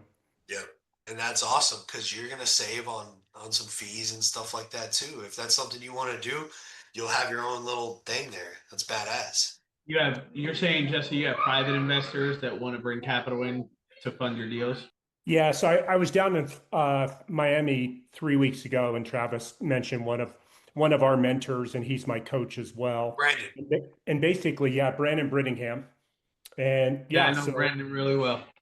yeah, so basically they launched the investor club, and I forget Stella. Stella's the contact if you want to reach out to her. But basically, it takes down all the barriers, and the key is you got to make sure people know it's an investor club. And the other key for SEC filings is the gist of it is everyone votes on if that deal gets funded or not. So that's the whole big paradigm shift versus having attorneys draft up, all these documents costing 30, 40. I've heard they can be upwards of $50,000 if you do it, and then they have to be accredited, et cetera. So they sorry found a to jump in. loophole. They found a loophole and called it like a club, right? Yeah. I was Exactly. just thinking, I was like, because I know Brandon, yeah, he spent like 30, 40 grand get his docs done Yeah, because for the first fund that he did. That makes sense. That would be a Brandon thing to Yeah, it's a good idea though. but I yeah. was shocked. It was a social media post. I put anybody want to invest with me, and I had like 28 people blow up my DMs on it. Yeah. Yeah. He was trying to get me to do it. I was like, well, I don't want to raise any money. Like, I'm just gonna, we're good. We got our stuff in place. Like, I've been there. I don't feel like, you know, I think I think it's good for you to do though, Jesse. I think it's badass. That's cool. You're taking so much action, dude. Anybody got any questions so far? Awesome. If you're not, one more time, if you're not posting, start today. All right. What to post doesn't matter. Let them get to know you. Take a picture right now and be like, I'm posting. I don't give a crap. Just do it. All right. Promise you're gonna make money. Here's that deal I just showed you that we're closing this week. Sold in 9 days. DM. I said, let's go. 2 weeks, I'll close. 175K, 2 weeks. Boom. Good work. That was DM. We did it right then and there. I underwrote it real quick. And then I was like, let me interview and do my process, which we already went through. This was the end part of that. So just a DM. All right, so always be conservative. Everyone wants to sell the dream until it's their ass on the line, right? Like if you ever talk to commercial brokers out there, like notorious for selling you some crap, right? Like it's the same in our industry, and like if we're wholesaling, we want to sell the dream, right? But really good wholesalers don't. They're gonna kind of, but not everybody's doing that. So just be careful. You're gonna see, like Vitaly said, you're gonna send a lot of deals. Be conservative. Say no 9 out of 10 times if you have to. Say yes 10 out of 10 if they're all, but it's not. I just haven't seen that in my experience. I'm usually picking things apart, and we're pretty far off a lot of times. I hate to say it. Yeah, I actually noticed that whenever, as a wholesaler, once I got into a spot where I actually had the means to be the buyer and I was looking to buy, that I actually became a better wholesaler because I started looking at deals like, well, I wouldn't pay that for this, so I know nobody else who's worth their salt is going to pay. And then I started getting stuff a lot lower, and now I'm moving deals a lot easier too. Yeah, for sure. I mean, I've got a repeat buyer that they did inspections. He didn't ask for me for a reduction, but I read him. I gave him a 10 grand reduction. He didn't ask me. But like, it's my best interest, in my opinion, to sell good deals. I was like, hey, bro, like, just don't, I gave him a discount, without him asking. That's how I like to do business. Like, I want to do business right by people, and I want to understand what the hell stuff's worth when I do it. So, market value versus ARV. We already went over that. ARV, flipping, great. Use it, whatever. Market value is market value. As is, market value is what we're doing. Forget the term ARV unless you're wholesaling or flipping, please. Um, market value is the jam, as is market is jam. All right, let's do some market value underwriting. All right, so earlier Tony sent me a message, said he had a potential wholetail. I'd like to underwrite that, and if any of y'all have any right now, we can look at them too. While we're on here, we can underwrite them together. I think this is the best way to do this. You want to put it in the chat, Tony? Yep, just added it. All right, cool. I'm gonna stop sharing for a And second. while Travis goes and he starts doing his process, I'll just let everybody else know kind of what I told him. This one's in San Antonio, so it's in his backyard. That's one of the biggest reasons I really wanted to reach out to him. And I know it will not work for a wholesale, but maybe I could, I don't even know if this guy's going to take any offer, but I told him I'd figure it out, what I could offer him. But the biggest trick on this one, or I guess not trick, but the difference maker on this one is it's pier and beam in what is surrounded by what I can tell is all slab. So and it's a new build on so whenever you look it up, it says 1959. It was 1959, but he was saying they knocked that one down and rebuilt one. But then, like I said, they put it on pier and beam, but it doesn't look like it's on pier and beam. This is it right here, 12/7. Yeah, that's it. Yeah, that's the one. So yeah, everything's redone. So comparing it to anything is kind of tricky. What the hell? What, okay. Yeah. Hey, look, it has running water. With an LED light showing you. Yeah. All right, I'm just looking through this stuff. Everything looks fine. Yeah, I think they said he rebuilt it in 2022, I believe. Okay. Well, we can figure that out on inspection, and we'll just assume for right now he's telling the truth, which would be cool. Let's underwrite this thing. Hopefully he didn't build it in the hood. I doubt it. There's a lot of activity around it. And this is him, Arnolfo, I guess. Yeah. Okay. Let's see if it's been listed. All right. Nope. 2020, bought it for 214. I wonder if he tore it down. He might have. I don't know. He said he owes 275 on it. That's what he told me. It's probably close. I mean, 3% if that's correct. And these loan balances aren't always correct. So, okay. Open comps. All right. And I don't know why this is making me refresh to get the proximity to the comps, but let me do that.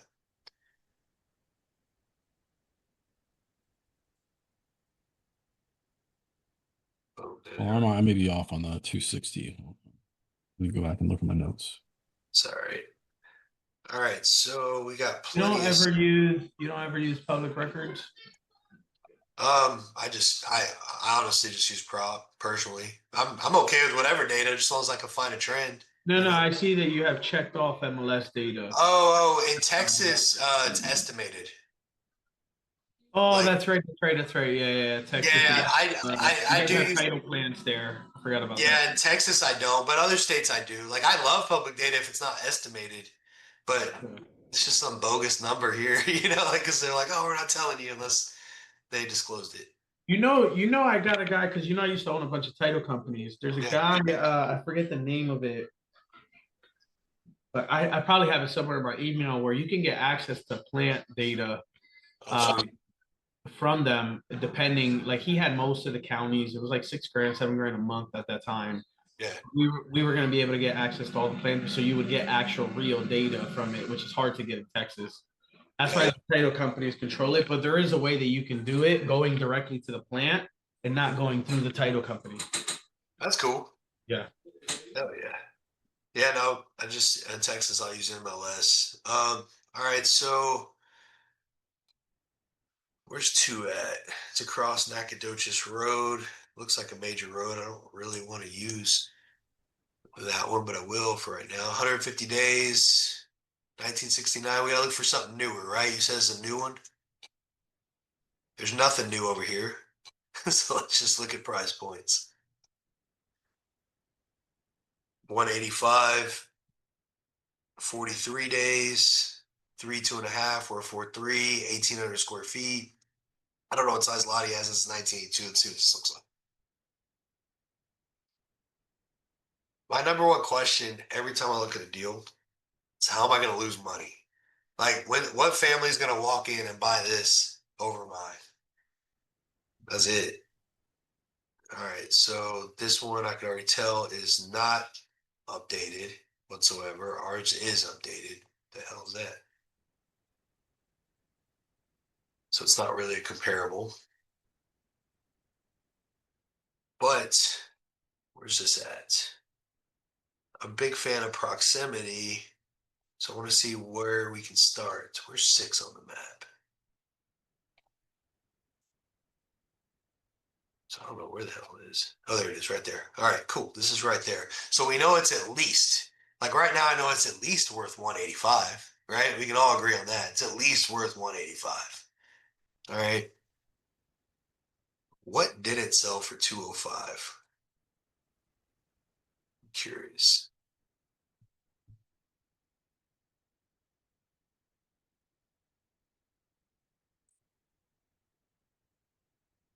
Well, yeah. Obviously, this took forever to sell at 205. But it did sell in 150 days, but we're not using it. Yeah, this one is fun. All right, so this one's right here. I don't know if this is, I think it's fine. You can go across the street. But I'm trying to see because these houses, I don't know if they're more expensive over there. That'd be where we leveraged somebody, but that's 100 days. 230 at 52 days. Let's try that. Let's see what the year is. 52 days, 4.2, 2,000 square feet, double sized lot, 1970. It's newer than the others. Let's try it. Let's see if 230's the range.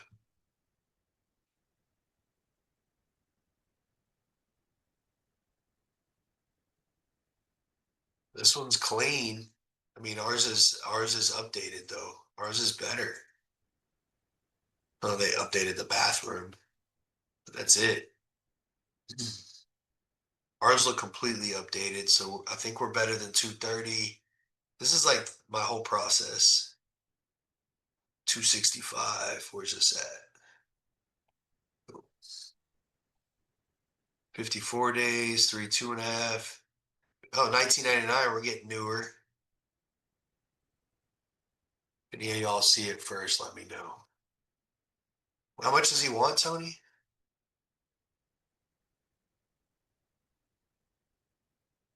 This house is nice. It's clean. It's not updated. I think you're on mute, Tony. But, oh, it's ugly. Let me go back.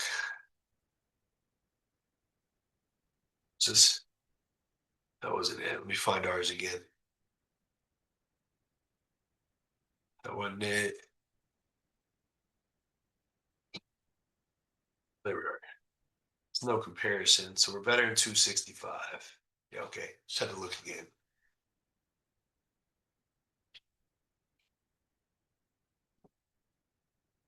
Give me a zinger. Let's see, 276, 346 days.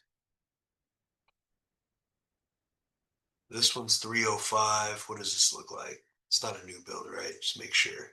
104 days, 5-bed, 3-bath, almost a triple lot. Okay, I'm getting somewhere now.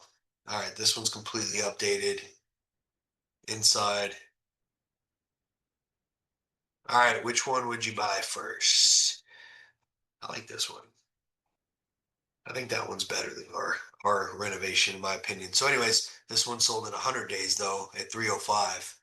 I mean, I'd probably be like market value somewhere around 290 before I get a realtor involved. Just my opinion. So, like Tony, this is how I'd underwrite this. Like, you know, and once the realtor got involved, then maybe they can tell us otherwise. But 290, you know, what do we got to get this for? I don't know what he wanted, but I don't know, somewhere around 210, 220. I don't know. I'd have to play with the numbers and keep going up some more. The square footage is close. Yeah, I can definitely lock a number in based on the 290. I'd probably put it at 280 just Sweet. I like it. And be to be conservative. careful. Yeah. Yeah. I I'm like trying, it. man, I cannot see in my transcript where how much this dude was asking for. I want to say it was 260, but I can't find proof. Obviously, I knew that was gonna be too high. And I told him that. I was like, this we're not gonna be able to do that. But I mean, like at like 230, you could do a good innovation, you know, make 30 G's. But I think probably around 210 to buy it. okay. Yeah. And he was okay, so 250 is what he was thinking, but he was thinking people were going to pay like 350 to 400. I was like, dude, I'm not seeing that. I was like, and if they are, it's not a pure and beam, you know. I think this is your So only real comp right here because they're bigger. This is what you can explain to them. Like, hey, send this link to them to this house and be like, hey, this one sold in 100 days. It had an extra bed. It was 200 square feet bigger. I don't know what size lot he has, but 14,000 square foot lot. I know yours is supposedly newer. yeah, You redid it all, or maybe tore it down, redid it all, whatever. I'm sure he just rehabbed it, but whatever. I think this is the he's only. saying it was, so he told me it was rebuilt or like a new build in 2019. Well, like you said, though, I mean, it could have very well just been a rehab. I don't know. Sure it was. But either way, I think this is a solid comp, but it's 100 days. I think we're somewhere between the 275 to 290 market value preliminary just to run, Yeah. so you don't get stuck. I like to just make a decision, right? Tell them what I'm thinking, lock it up. If the numbers work, and then Yeah. get the agent out there, and then hey, what do you think it'll sell for? Which like I'll ask the agent over the phone when we do the whole process. Like, what do you think this will sell for? Of course, you want one that says like, I want to walk it first. It's like I get that, but what do you think off the data? That way, you don't waste Yeah. time with a bunch of agents. So if all Yeah. the agents are like, hey, I think 320, just keep rolling, keep rolling, keep rolling. Hey, you know what? I think maybe high twos or maybe 300. It's like, okay, will you go walk it? Let me know. Yep. And then you have it locked up at that point. You have the agent feedback at that point, and then you order the inspections. But yeah, let me know. I mean, I'd love to do that deal. Yeah, let me I'll get back to him right like probably now. Yeah. And come back on, let you know what happened. You could I'll just stay call on him right now during the call yeah. if you want. Yeah. If you want to walk him through what we just did. Yeah, I will. Do a live call, Tony. Let's roll. Okay. Now let's lock up a hotel on the workshop here, bro. All right. Let's see. Let me try to get my Send them that computer. link. Send them that link to the comp too whenever you're negotiating with them.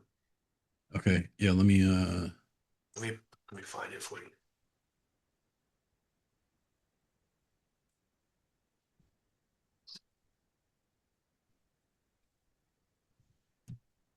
I'll put this in the chat for you.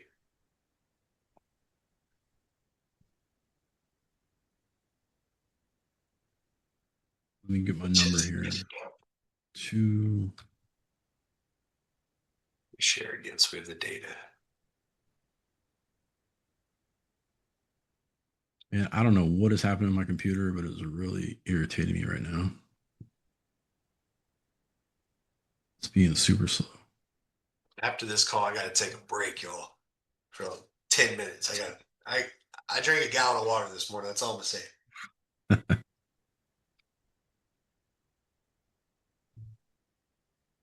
All right, where is this? Is this stuff like clearing up for y'all though? Like kind of like how we're doing stuff? Yeah, cool.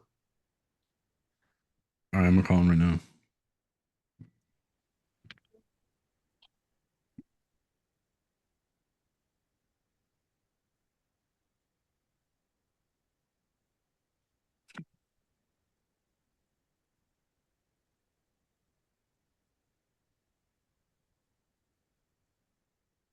Call has been forwarded to voicemail. The person you're trying to reach is not available. At the tone, please record your message. When you have finished recording, you may hang up. Hey, Arnolfo, I was calling you back about your property.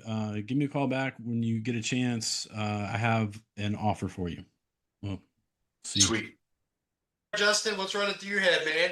I want to know what is the realistic amount of time you're seeing it's taken for people that they need to put into this. I mean, everyone learns differently, everyone executes differently, but I'm trying to organize in my head where I can place doing this with everything I'm doing currently with the lending.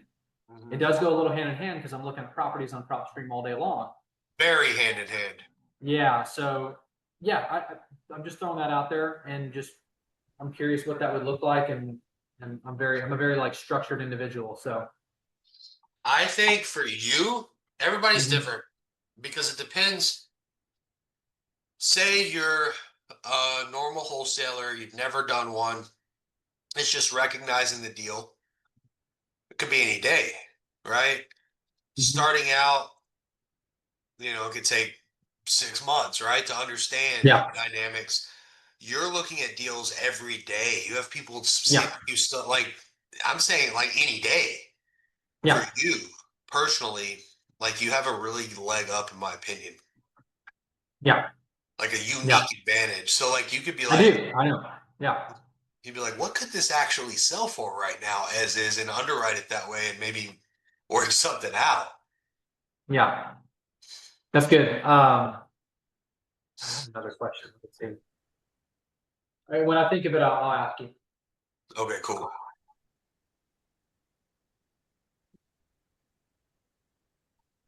Oh yeah, I remember. On PropStream, I never have used the I didn't know there's like an expired listings section where you can kind of gather. Can you show where to do that? Because I have PropStream. I have MLS as well. I just never used like the expired listings tab. Well, that mean fine.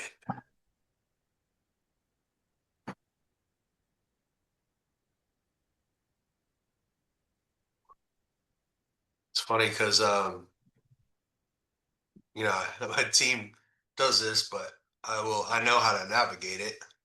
Let's see, say that, and I know like I'm training on this in the group too, but like whenever she's searching for realtors, or when they're searching, I should say I've got several dispo people. When they're searching for realtors, they'll also pick the type of house it is, Yeah. Same beds and baths, all the stuff, right? So they're searching for the same type. But anyways, let's see. There should be some sort of canceled, maybe expired. Okay. Expired, right there. Boom. He could pull his data. Go through here and pull his data. It'll give you a list. By the time you got to the end of it, you could view the properties. It gives you, pull that list, upload them into your CRM under expired, wherever you're at, or looking, and scrub them DNC. We use myfreednc.com. I'll put that in the chat here. I highly recommend, because it's really cheap. We put thousands of leads through there for like $20. Okay. So it's not like breaking the bank every time. myfreednc.com. It's just a regular practice. We're actually running all of our leads through in our whole CRM through there every month now. Because what we found out is people start subscribing to it. But I think if I read it correctly, you get like a 30-day grace period or something. Okay.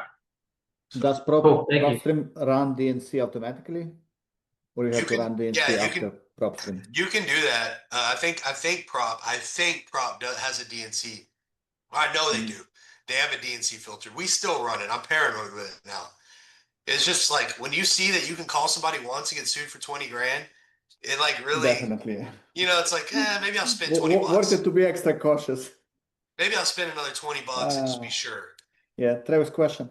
So those deals done what you presented directly with the seller, and those type of agreement, I believe so. That wasn't a real estate agreement, right? That was just kind of like type of wholesale type of agreement, correct?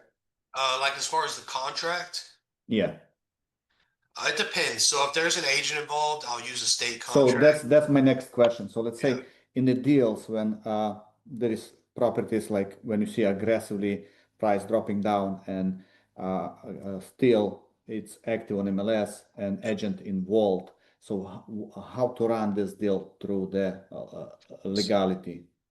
So some people will tell you that you have to be licensed to use a state contract. It's not correct. No, but you're using you basically have to go through the still seller agent because it's still on the market with if it's his already agent. on the market, yes. I mean, you should, in my opinion, just to be respectful, right? Like just send them. Now, I'm gonna tell you straight, a lot of times they won't present our offer even though they're supposed to, and I'll go to the seller. Because I'll do what I'm supposed to. I'll call them, I'll leave a voicemail, I'll text them, I'll email them, I'll send them our offer. We hear nothing. Okay, cool. No, I'm in case when agent also very motivated. He's seen like he tired. He wanna get it just done. So how this case gonna work out? Write up a contract. Send them or first tell them, hey, look, I don't like writing up anything until I verbalize it. I'm like, hey, do you think we want to do this? This is why. Do you think your seller would take this? Would you make sure? And if so, we'll write it up. Got it. But let's say in the case, so this needs to be still a contract, real estate contract and clause or another contract or whatever contract everybody's comfortable with. I mean, to be honest, you can lock something up on a napkin. Really, if you put the right stuff on there. Don't do that. But if there's an agent involved, most of them are going to be comfortable with like a truck form if you're in Texas, or if you're in Florida, they have another, for what they call it. If you're in wherever, use what everybody's comfortable with. I personally try to use our own contract. But if they're not comfortable, I'm fine. You know what I mean? I'm fine using a state contract. It's not really a hurdle. It's just more paperwork. And if you don't know how to do it, like in that particular state, you could do two things. You could pay an agent to help you, right? Like a fee, or you can just like legit on the state website. You could Google how to fill their form out, what everything means, whatever you're comfortable with. But I would try your normal contract that you use right now. If that makes sense. But that's agent if it's agent involved, so that's basically Yeah, you can put it, they want but to if use you can his put on the contract. side, well, say you're going to pay the agent, you can put, agent will get this percent. You can put whatever you want on a contract. There's no real rule. Like if you ever sit down with an attorney, they mark the hell up out of everything. Well, Right, I know no right. rule. I want. I'm kind of like want to learn how you're doing in this Okay, case. I use my contract. I just have a standard simple contract, two or three page agreement. But if I do know there's an agent involved, I'll probably just go ahead and put on a check which if it's Texas or a state form, because I know that they'll take my offer more seriously because I know that they're getting like wholesale agreements all day, every day, and I don't want to come off like that if there's an agent involved. I want them to take me seriously.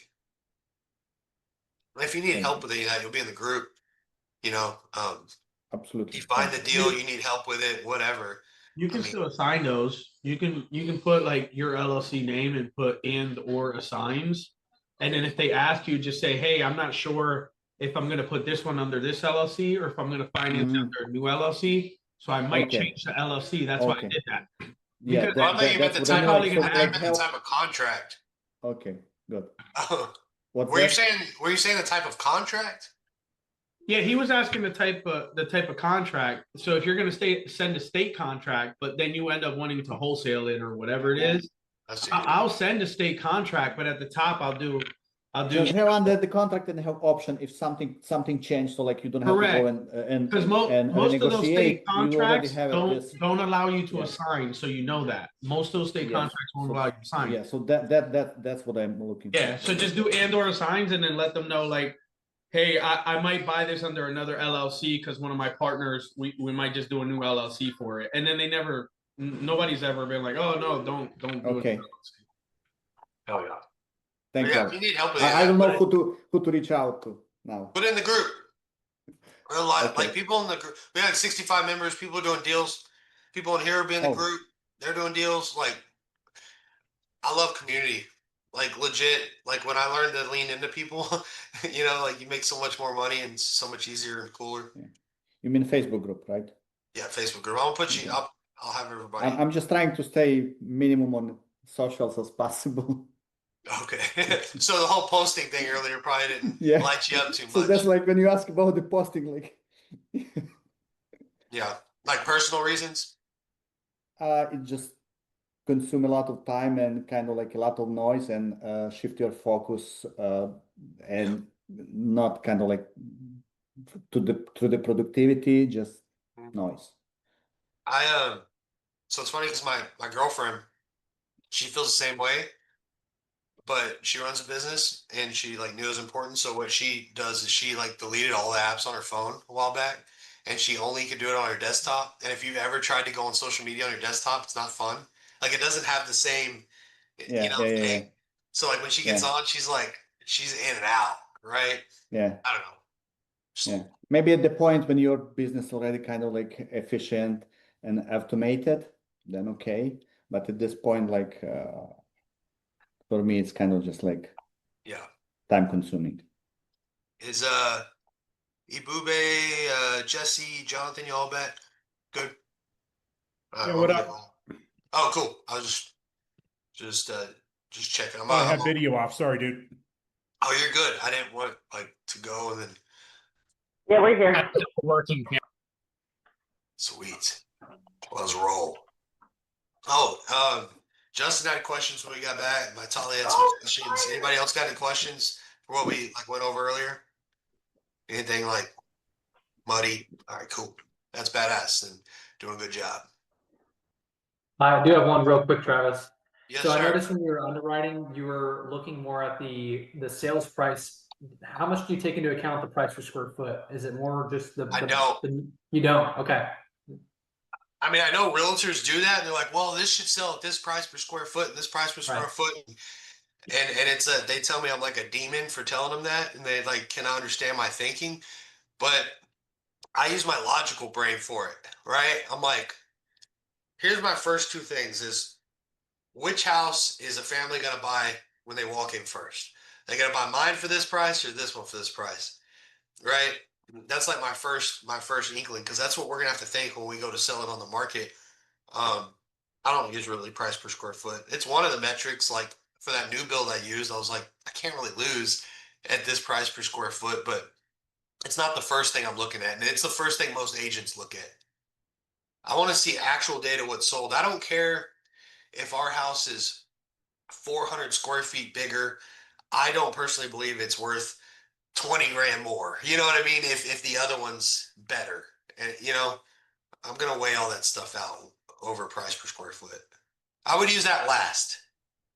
So If per square foot, that's kind of just like guidance, like a range where it is, but basically like street view, the house shape, house style. That's kind of like can outbid the square footage price if you're looking really, just if you want to break price it per down, you footage. use it for replacement cost. I'm not gonna use it like I personally don't use it that much. I'm not gonna say I don't, but I don't use it that much for underwriting. What's up, Jonathan? Personally. Yeah, so to go along with that, like maybe a month ago, I before I really started familiarizing myself with like what's a good hotel, I had sent you a house in like Laredo. I know how it is, but like he did like a quick like not for me, whatever it was. And the thing with that house was like in Laredo, it was weird because it was like a 5 bed, 4 bath. And so it was the comps were everywhere between like 300 and 700. And the houses that were selling for 300 were like 600 square feet smaller, 2 less bedrooms, one less bath, but a little bit newer. And then the houses that were much more expensive were like maybe a couple hundred square feet bigger, same bed, bath. And so, like with something like that, where it's kind of difficult, are you just kind of going off of what's lower and just being like, well, it'll at least sell for this, or at that point, are you doing something to try to figure out a more precise number? I'm trying to figure out. So, did you see how I was deducing houses earlier? We ran through the comps, and this is just my personal preference. Um, I'm deducing if I can't talk myself into a higher number, I don't go there.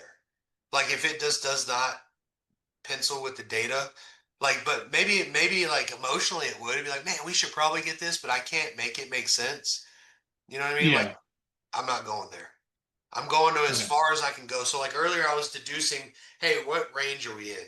Oh, we're better than this. We're not better than this. It was pretty apparent, right? And then I'm like, well, I really don't Right. know where we're at this point, but I know we're between 275 and 290. I felt good at that.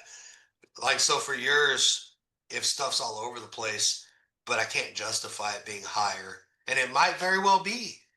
I could be wrong, but I'm not warm and fuzzy. Like, I'm probably not pulling the trigger. Yeah. Okay. I really think we're just badass. I don't want to. I almost want to call it guessers, but like it's using data, right? We're just using data to do the best job we can.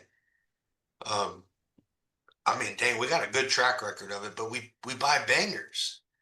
We buy good deals. They fit the formula. They fit the calculator. I don't take any Yeah. unnecessary risk, I guess, when I'm buying. If I think it's a high Yeah. risk, I'm probably doing another strategy if they'll allow. Do you have that address? We could pull it up.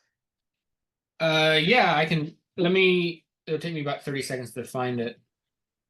And that's kind of another question that I had is like since you've been because I know you always talk about risk mitigation. Since you've been in this, like how often like are you always making a profit? Like you just always are that conservative on everything? Are you ever getting a deal where like, man, that didn't go right? We've never lost on a wholesale. I've lost my ass on plenty of flips. Yeah. I mean, I can't tell you how many flips I've. 100. I agree with that 100%. Of the wholesaling and wholetailing, never lost money. Always made money. Flips, you can absolutely lose money. Yeah. I think one time I made 10 grand on a wholesale and I was so pissed off. And I reflected and I was like, wow, why did I ever flip? Because like we've lost so much money. I'm talking like I've lost hundreds of thousands of dollars flipping. Hmm. Yeah. So, I put the address in the chat. okay. But no, I've never lost on a hotel.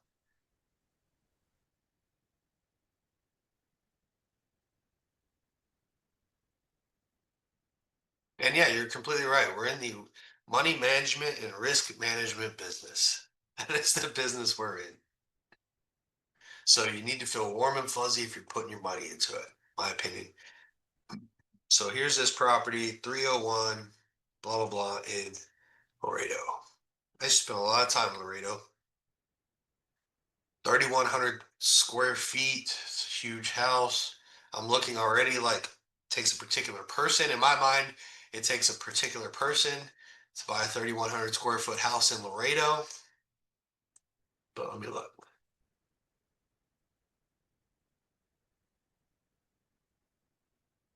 All right, so within half a It's a mile, 5-4. It's not listed, but it's a 5-4. did they say why it wasn't listed that? Because I see. in 2013, they did a full remodel and they did an addition to it. Now it's interesting because whenever I put it in the prop stream, there's like, I don't know, 30 within half a mile. Maybe you went a little less.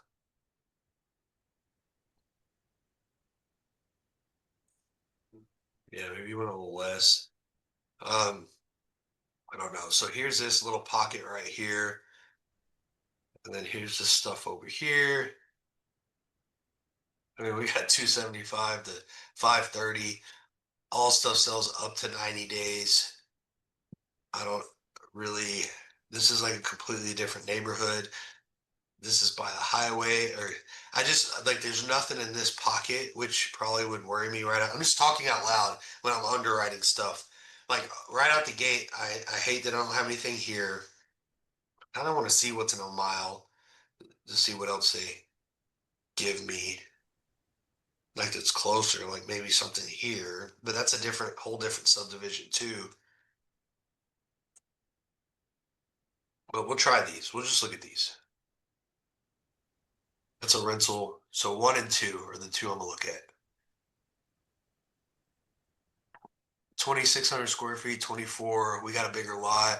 We're 20 years older than those two. All right, let's see what 429 looks at.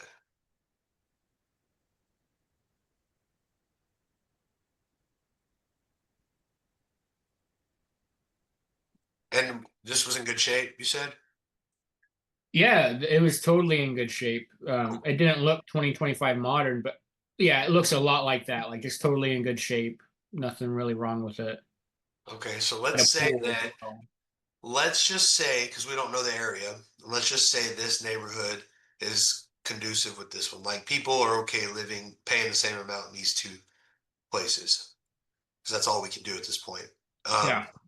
All right, let's just say this sold in 60 days or less, and ours is bigger. Ours has a bigger lot, but ours is 20 years older. That's really all we have. Okay, so what's this right here?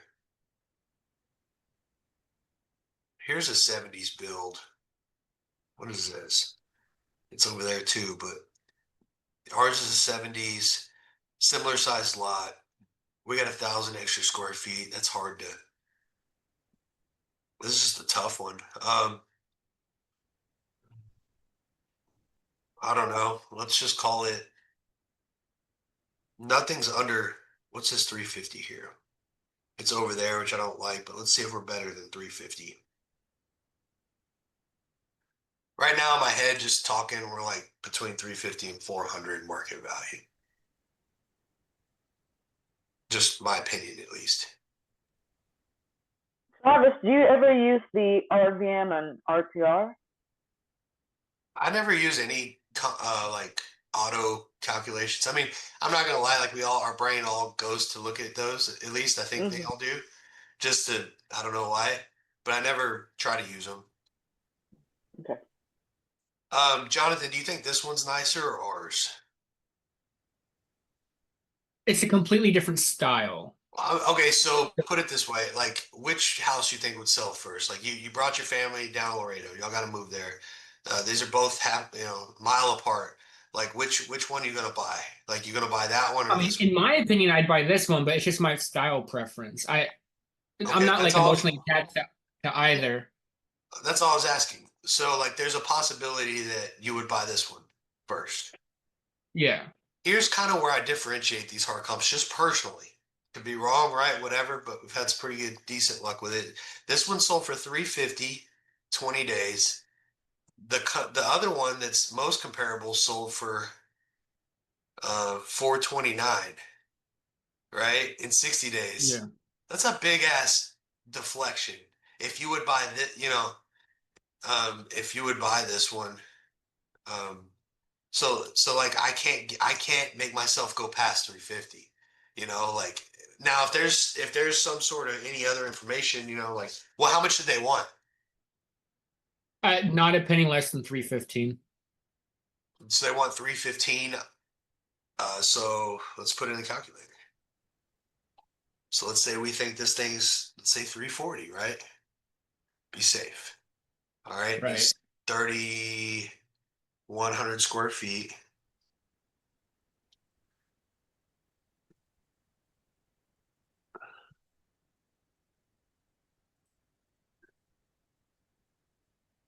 My keyboard, I don't know what happened to it. Dude. Okay, I'm just doing 310 because. Okay, I guess I'm doing 311, 500, whatever. So since it's such a big square footage, I think it's saying, hey, it's doing the $3 a square foot here. Higher loan amount, you have more closing costs. So say you got it for, because my keyboard's being whacked, it doesn't matter. It's 4,000 difference. Like it doesn't Right. pencil.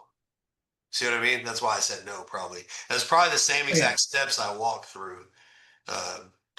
So, now Yeah. on the other hand, it would be a good innovation, maybe like Yeah. Well, 300. he got a new job that he just started and it's 2 hours away and they're still living in that house. And so he's just trying to get out ASAP, but Has he gotten out yet? no. So the good pitch there is like, hey, if we would have started back then, we might be closer now. So if you Yeah. start now, when you're looking later, we could, so maybe Yeah. pitch him like a novation for like 300. 290 is actually your number, but Yeah. Well, it's because of what he owes and the house that he needs, and like 315 was his bottom. Because I dug into that, but this one confused me because I ran numbers. I kind of had current market at the time at around like 450 because of the 430 and stuff, and ours was so much bigger and more beds, had a pool, which I know pools won't always affect it, but this one was difficult for me. So I was like, at 315, I feel like that should work, but I mean, I get it. and maybe, I mean, I always look at tax values too. Like people pay attention to those. I know they don't hold a huge weight. They do in commercial. Yeah. So But, I actually, when we were in Dallas, I was in a call with Alan from Braden Bizzle's business, and Yeah. he had looked this deal over for me, and that's actually what he ended up using was the tax assessment. Yeah, I'll defer to the tax assessment if I have to, because people are going to look at that too. So like we comped it at 350, the tax assessment is 338. I feel pretty confident with that. I actually use that as like my check sometimes. Like this is a very hard one to comp to me. Yeah. But I can't talk myself out of ours being better than this one. So then in my opinion, if you're not going to buy if you're not going to spend any more than 350, then it's not worth more than 350 to me. You might find the buyer, but Yeah. I agree. Okay. does anybody see that one different? Sweet. No, saying just because they don't want a penny under that doesn't mean. I mean, Yeah. they say that shit all the time, and then Yeah. every day that goes by, they're just feeling the burn more. Like, oh, I can't get out this situation. I can't get out the situation. Can't get out.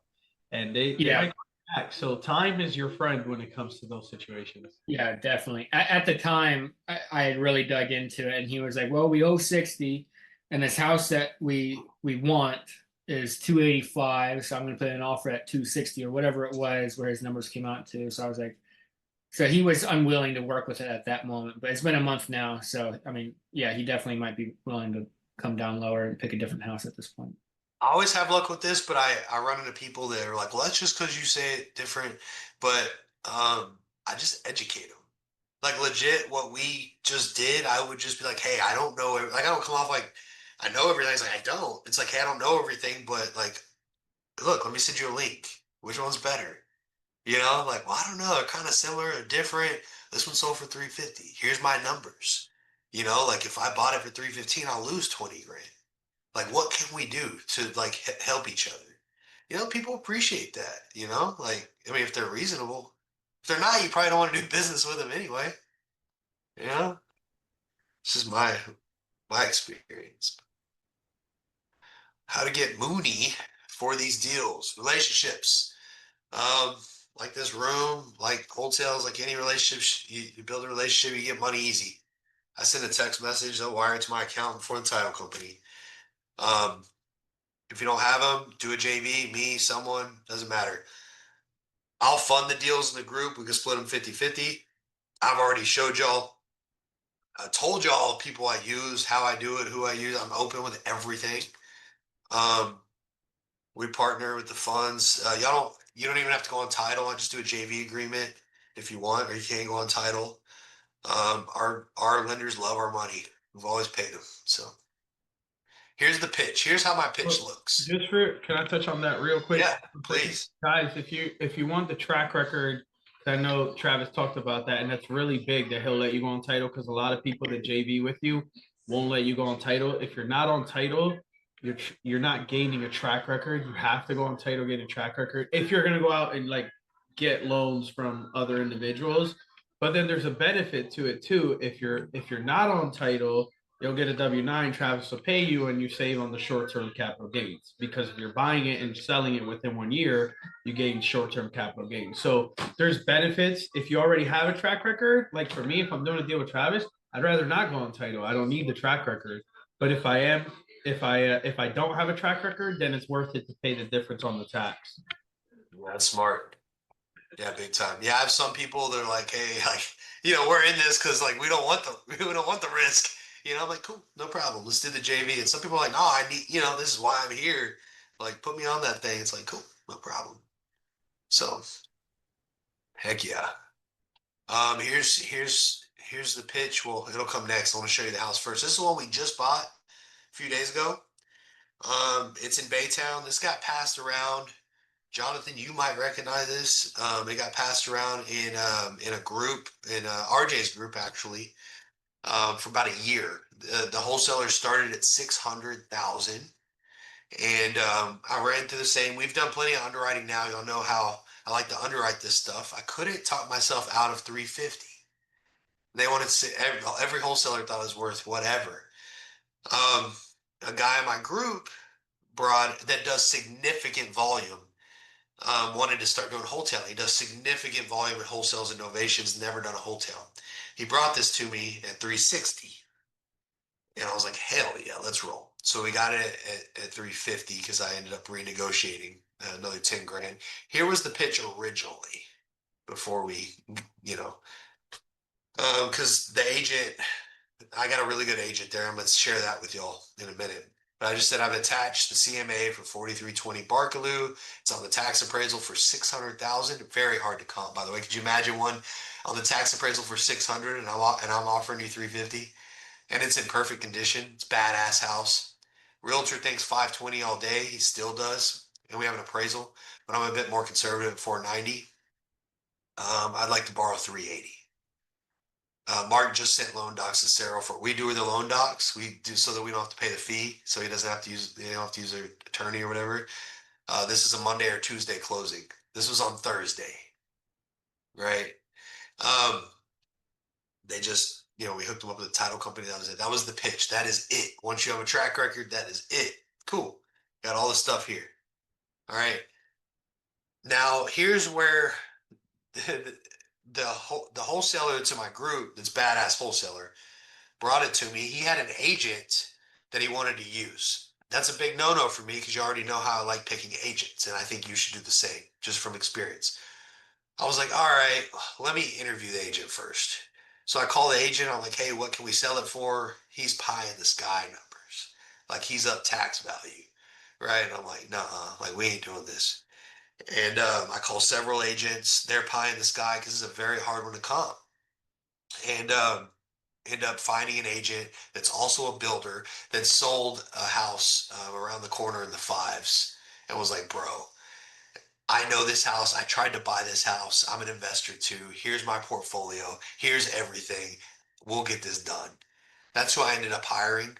But I think I would have really screwed up if I would have used the wholesaler's agent. So just be careful when y'all get brought these deals because you're going to start getting brought them if you're not already.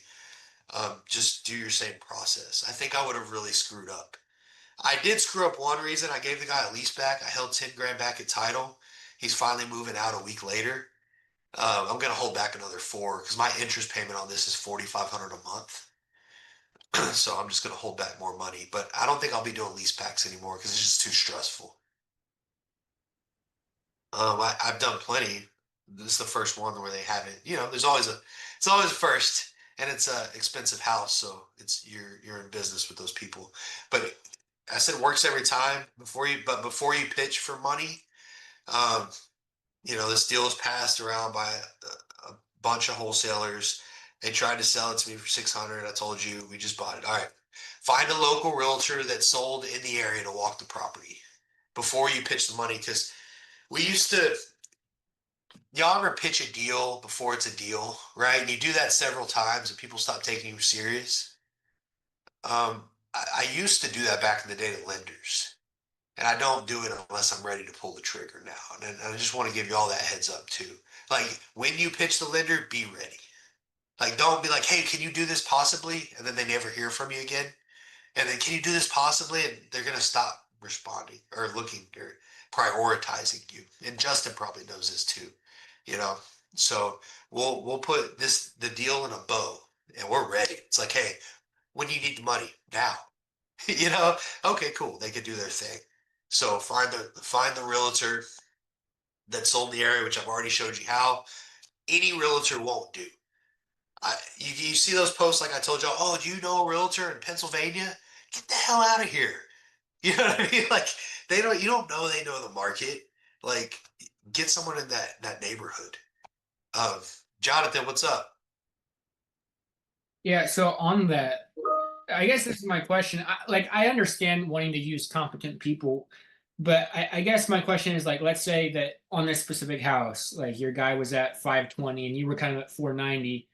I mean, if somebody says like, oh, I think it can go for 570, I mean, if you ultimately have the power for what you're listing it for, what is it about them like overshooting it that you don't like or that you see show up later in the process?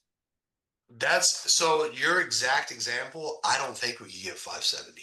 I can't talk myself into it. So I don't know. So I don't know how they talk themselves into it. Now that's what I'm asking. Why do you think we could get that? And they're all like, well, price per square foot, you could do this and that. I'm like, but what house made you think that we can get 570? Right? I want to know. And if they can prove it to me, then I'm not going to just dismiss them, but me and you've already went through the underwriting. Maybe we missed it, right? But we've went through it. This particular realtor was using comps on the other side of town, like a really bougie. He wasn't super off. He was like 40 grand off, but that's a lot, you know. Yeah. So it's just like a general competence thing to you. I mean, I like this guy that he brought. He was a talker. He was a salesman. He's Rico Suave. Like the dude was good. I could see why he picked him, but he wasn't a realist in my opinion. And I don't think he would have. I think we would. I don't think he'd sell the deal right. He just didn't give me the warm and fuzzy. Yeah. Okay. When I talked to this other guy and he'd already walked the property, he'd already told me what he tried to buy it for, and he was pissed that we got it. I almost wholesaled it to him. But I wanted my guy in my group to get a Wholetail under his belt, to be honest with you. And he found a good deal, and we're gonna do it. But this agent knew his crap, so I like him. So that's why I'm using him, and he's no BS. Yeah. So So if they give you a higher number, I'm not saying dismiss them, but if it's way higher, tell them to prove it. yeah. No, I understand. So I guess the last little leg of that is like, let's say you went against your better judgment, went with a realtor who was 40 grand above what you thought it could sell for, but they still listed it for what you wanted to list it for. Like, are they just not going to be able to sell the deal as well because they're they're not in a agreement with you, or or is it just a general like, well, if they can't price gauge it correctly, then I don't want them to do the job anyways because they're probably not going to do as good of a job. I guess to go back to your original question, competency, in my opinion. Yeah. Because how they deal with the beginnings, how they're going to deal with the end, and how they're going to Yeah. deal with everybody else. Okay. I don't know. I have all these filters, it's like when you hire somebody, you have like you have requirements for a reason, and that's kind of why. I just want to make sure we're on the same page. We're not fighting against each other. We're not butting heads. Like, we understand what's going on. And he even did reach back and he's like, I'll list it for 1%, bro. Like, at whatever you want. And I was like, that's not what I want. Yeah, I've seen your post. You said if you're going to list it for a discount, you can get less. If they're going to work for a discount, they're going to operate the same way with my money. Yeah. That's just how I feel. Like, I could be wrong, but I like paying people. I like people wanting me to get paid. I like people fighting for my dollar. I'm gonna fight for their dollar, and it just works. Yep. So, you can get discounts and stuff, and it's fine. I'm just saying what I like to do. I'm not saying it's wrong, right, whatever. But a lot of people might have been like, oh yeah, list this thing. We're gonna save 10 grand or whatever if you list it for one. I don't care. I want to pay a badass, and I want to get badass results. I don't want to have to do anything really. So I just felt like I hired somebody that was very, very competent, knew the area, knew the house in and out, and he was an inspector. Do not tell a realtor your opinion of price. Jonathan, when you talk to the agent, don't be like, hey, I think we can get 570. What do you think? You screwed up. Right? Just be like, hey, what can we get for this? Your initial conversation, like Tony's deal right now, say that the guy, him and the guy agree right now. If I was Tony, I'd go ahead and do our, pull our list like we looked earlier, the realtors, call them up. Hey, what do you think we could get for this? And then be like, well, I got to walk it. I understand, but look at data. Here's pictures or whatever. What do you think we could get ballpark? And don't tell them what you think. And then, if y'all are ballpark and they can tell you why and you feel like y'all would work together well, then send them over there. Explain that it needs to be sold as is in 60 days or less. I'm going to tell you why. I had a group member bring me a Wholetail the other day. He's excited. This dude does he does 20 deals, wholesale deals a month, right? 20, 25, but he wants to start buying stuff. And he's like, hey, dude, I got the perfect one. I was like, cool. He sends it to me, numbers, pencil. I was like, okay, send the agent, or, he already knows the process. He's in the group. Interview the agent, send the agent. He sends the agent. He says the numbers, pencil, badass. Order the inspection, I'll pay for it. Orders the inspection. Inspection comes back, it's crap. Like absolute crap, garbage. And I'm like, bro, what the hell are you, like, what are you talking about? He's like, well, the agent said, I'm like, give me the agent's number. I called the agent. I was like, hey, bro, we just got the inspection back. And my guy said that you told him we could get this amount. What do you think this thing will sell as is for? He's like, he gives me an amount 50,000 less. And he doesn't even see the inspection.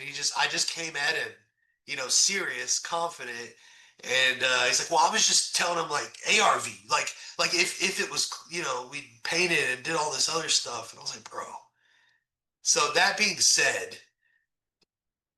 you can make people tell you the answer you want, right? Like if we really want them to say something, but you don't want that. You want to get actual data out of them. So it just happened. This dude is badass wholesaler. This isn't a new guy. He does crap load of deals, So anyway, it's just his first time doing the process. They don't usually deal with agents. They're gonna be baffled and start talking about fixing an ARV. Most agents will be like, well, "What are you gonna do to it?" All the time, right? Like, well, why? How are you gonna buy and resell it? It's like, I'm gonna buy and resell it. Like, what's it worth? If that happens, probably not the right people. As is, like I said, be very serious. That's why I gave you that case study. It just happened last week. They need to walk it before you ask for money or order inspections. We used to order inspections prematurely. You know, we do the whole conversation now and make sure it's a good fit before we spend money. Any questions on that? Sweet. But how often are you ordering inspections and then not buying the property? Not very often, but it happens Okay. because 'Cause I go I- through this. I go through the process, the whole Yeah. process. I see the video, I see I see the pictures. I got the realtor. I've found the right person. I've went through the process. And then I'm like, okay, I've got this whole mental picture. I've seen everything and I know kind of about what I'm looking at. Now I'm ordering inspections. I've talked to everybody. But if you do it willy-nilly, like you're like, all right, I think this is good at pencils, let's order inspections. Well, without doing the rest of the stuff, then yeah, it's going to be a lot. Back in the day, yeah, we spent a lot on inspections that never panned out. Yeah, because I saw you make a post maybe last month, and I don't know when the video was from, but you said like, as far as your terminations go, you never really terminate novations, but you might terminate up to half of your wholetails, and I didn't know that was before or after inspections. Wholesales. I was saying wholesales. Oh, I okay. think we're like at 50%. But when we do nationwide wholesaling, we don't do inspections. We don't use realtors a lot. We don't have all the processes that we have when we were ready to wholesale deal. When we're wholesaling a deal, we are, unless the world catches on fire, we're making money somehow or another. Yeah. Because we've went through the whole process. We've done our diligence. We've done our underwriting. We've looked at it through like an investor's eyes. Now, that doesn't always, we don't take all those measures when we're shotgun wholesale deals sometimes, right? So we're usually sending other people to buy. All right, hiring the right realtor is crucial. I'm big on this. All right, just like we said, if they give you a lower price, okay, so if the realtor goes, because you're going to send the realtor now, right? If they give you a lower price when they get there, renegotiate up front and say, we're still going to do inspections. Just be up front. If anything comes up, we'll have to talk then. It's better to set the stage up front because, if you don't, you order inspections and you already know you've got to be lower before inspections, you just wasted some money. So if your market value's off, tell them up front, hey, we're off. We didn't mean to be off, but we're human and we tried our best and we sent the expert. If y'all see eye to eye on price, this is, we order inspections, whatever comes up on the report is going to come up on the end buyer's inspection report. You're putting this on the market. You're going to see those repairs again. So whatever, if they need to be repaired, get an estimate from a handyman or something or a company and see how much it's going to cost. Plug those repairs into your numbers. Make sure they'll usually be covered if you pick the right an apartment. They got to pay the mortgage and an apartment. You know what I'm saying? Yeah. Yeah. So no, we wouldn't have any problem closing within. We can close on your timeline basically. I'm just saying. I thought you wanted to close really fast, so we can close really fast if you need to. If you got 30 to 45 days, that's no problem. Right. And that's what I mean. I've talked to people that say they can close in 7 to 14 days and then give you an extra, month, and then they can give you movers or they can pay your first month rent. There's a whole bunch of other things that they've done and said they can do that basically don't pan out or they offer too little for that. So that's you're basically I'm taking the highest bid and then whoever can help me out while I move. Get the cash, make sure it's there, and then give me the time to move. Yeah, I think it'll be less than 30 days, but anything can happen. Apartments can't be available, or they won't be available till the next month, or another couple weeks. You know what I mean? Or they're available now. You know what I mean? It just depends on where we end up going. Yeah. Okay. So I just want to make sure I understand you. You do want the extra time. I know you're saying you need 30 to 45 days to find your place. I just want to make sure. I just want to be clear on: do you want that after we close, or we'll just have the closing set up for 45 days from now, and then you'll move out? Basically, our thing is we want it delivered vacant. That's really what it comes in with us. So we can do the 30 or 45 days. We just don't want the lease back like what you were talking about before. We prefer not to do that if we can help it. Okay.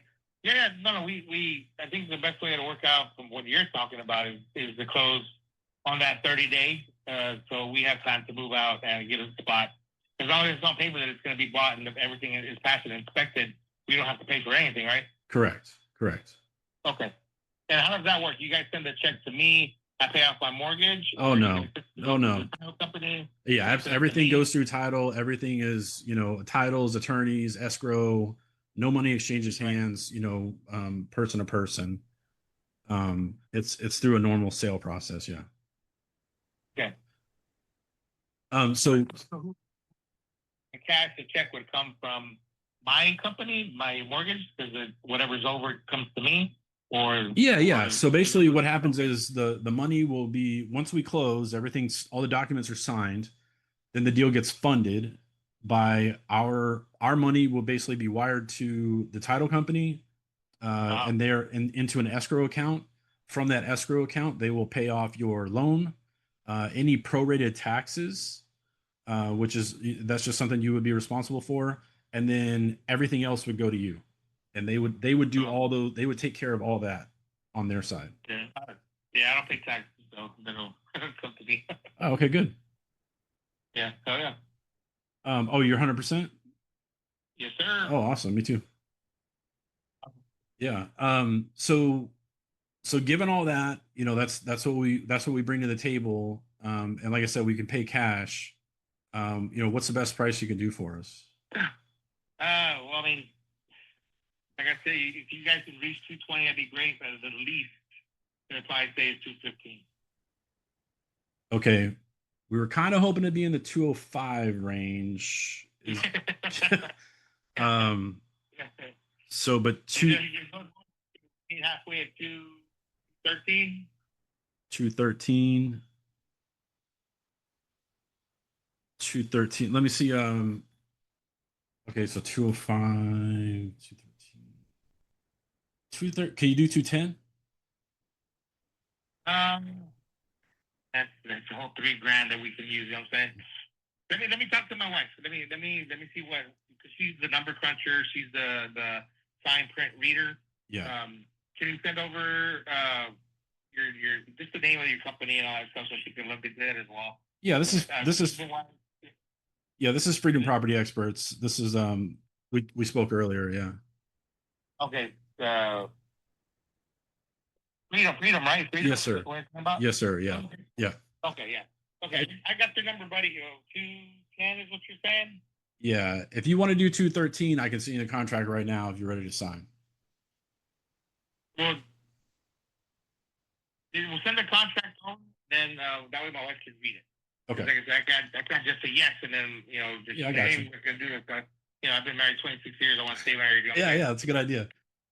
All right. Well, yeah, I'll send it over. Are y'all both on title? Or is it just you? We're both on title. Okay.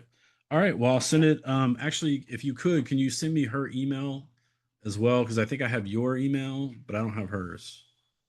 Do I text it to this number? Yes. Yeah. Okay, I'll text it to you. All right.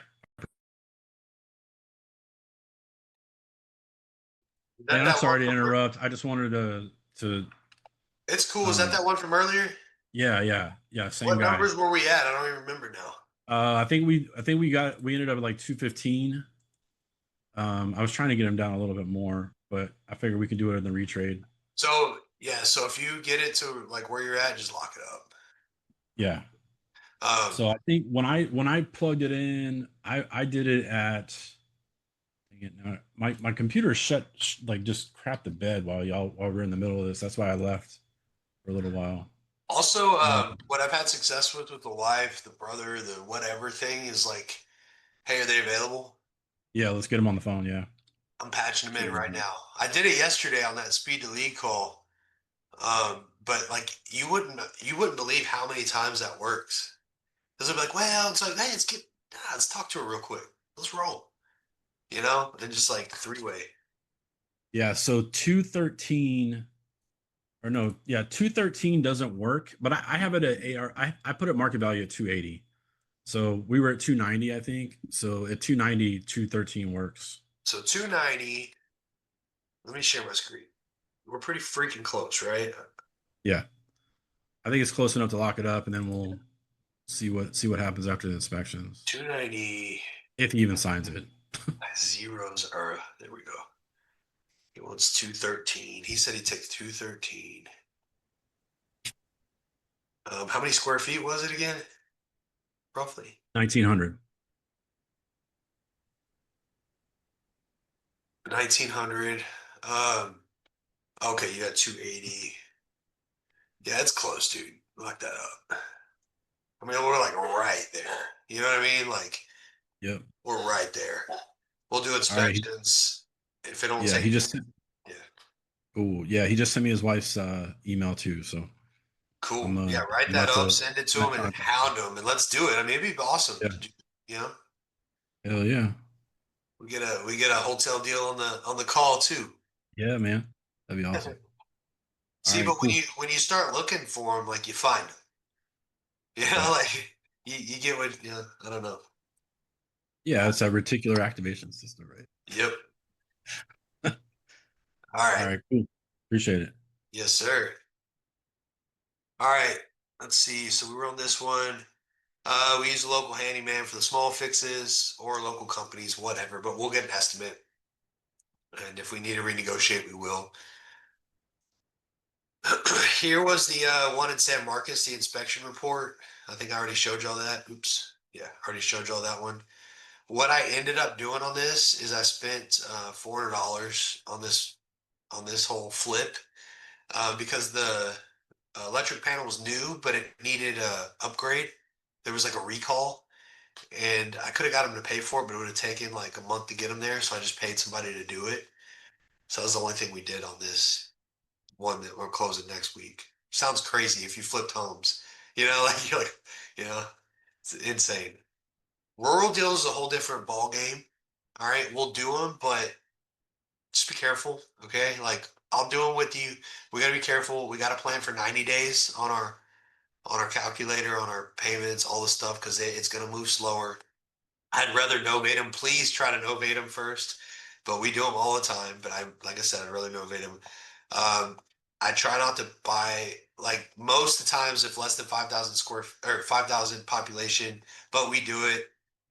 Really like for it to be outside of a larger city though, if we do it. That way we can pull data from the people in the larger city at least that maybe wants to move to the country or something. Here's one we did. It was in Harper, Texas. All right. It took me 90 days from start to finish to sell it. It's a manufactured home, 4-acre lot. It had a well, everything. This is the population, right? We just did this one a little bit ago. We did fine. Like I got it for 175. That was the amendment after the inspection. I had locked it up at like 190 originally. We sold it for 254, but it took me 90 days. Don't let the numbers fool you. I made 33,000 because I had to repair the well because I didn't want to pay the $500 extra for the inspection on the well. Probably could have saved me some money, but a lot of people bring me rural stuff and I turn it down a lot. I will do it, and I think you should too if it's outside of a large population. But if it's not, don't do it. Like it's such a pain in the butt. Comp for 60, but plan on 90. That's our rule. Like a lot of time you're not going to find all the data. You're going to have to really rely on realtors. That mobile home it was 4 years old. I know mobile homes. It was on land. I comped land around it. It's really hard to comp. I interviewed agents, found one that knew the area very well, sold a mobile home down the road from there recently. So we saw eye to eye. So bought for 175, sold for 255. But profit was only 33. It wasn't that whole number. All right, here's another rural one. I just want to throw these in because I know y'all come across them a lot, especially wholesaling, get all this rural crap. Requirements to buy, nothing major, of course, same requirements. Roof, foundation, plumbing, electrical, AC, all must be intact. Trust me, been there, done that. Had the rose-colored glasses. Don't like the t-shirt. If it's not good, if any of those aren't good, wholesale it, novate it, or pass. All right. Any questions on the rural thing? I know I passed through it quick, but you have all the all the comping and all the stuff we've done. It's just planned for 90 days instead of 60. Still comp for 60, but just know like you're gonna have an extra month of interest. Anybody? When you're calculating that for the extra 30 days, Yeah. should we be adding like an extra 2 or 3% to the holding cost? Whatever. Yes, pretty much. We'll manually put it in. We got to look at like what the purchase price is and underwrite it that way. That's like a manual underwriting thing. We got to look at it. We do a lot of rural. I'm not obviously they're not your home run deals. Like we do well with them. They're just not the cut and dry ones like we do in the cities. We really do what? Lately I've been letting out big size anytime I see a rural anymore. I'm like, oh, just like, gosh, man. Like they're so hard to move. And like I got one that I'm trying to novate, and man, it's in the middle, like it's like 3 times rural. Like it's the rural of the rural of the rural. It's crazy. It's so How out in far the middle away of from a nowhere. big city is it? Far as hell. Any which way you go is Yeah. far. And it's just not a good deal at all. I got a buddy of mine. He was the biggest land buyer in Texas. He's not anymore. I think he retired, but he his rural, because he loved rural. That's where he made his money because other people would run from it. But his rural was only no farther than 50 miles out of town. So he made a lot of that's money good. because Did you say 15 or 50? 50. Yeah. Man, that's still far. Okay. But that's how he made his money because everybody else would run. And he'd buy these tracks and build parks, build subdivision, whatever the hell he did. He'd figure out how to get them so just dumb cheap, But they were close enough to the city to where on Saturdays they could drive an hour. They were fine. That was his logic, and he crushed. Like he retired early. So I kind of take his principles because he did really well with it. And he's like, don't ever buy anything if you can't get to a big city in 50 minutes or 50 miles. And it just always stuck in my head. So,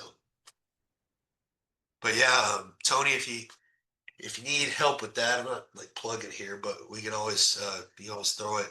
We can try to help you move it. Yeah, I've got a I even reached out to a realtor, and the realtor does all East Texas, so he's driving a lot. And he's like, man, I just don't know when I'm going to be able to get out there because it's so remote.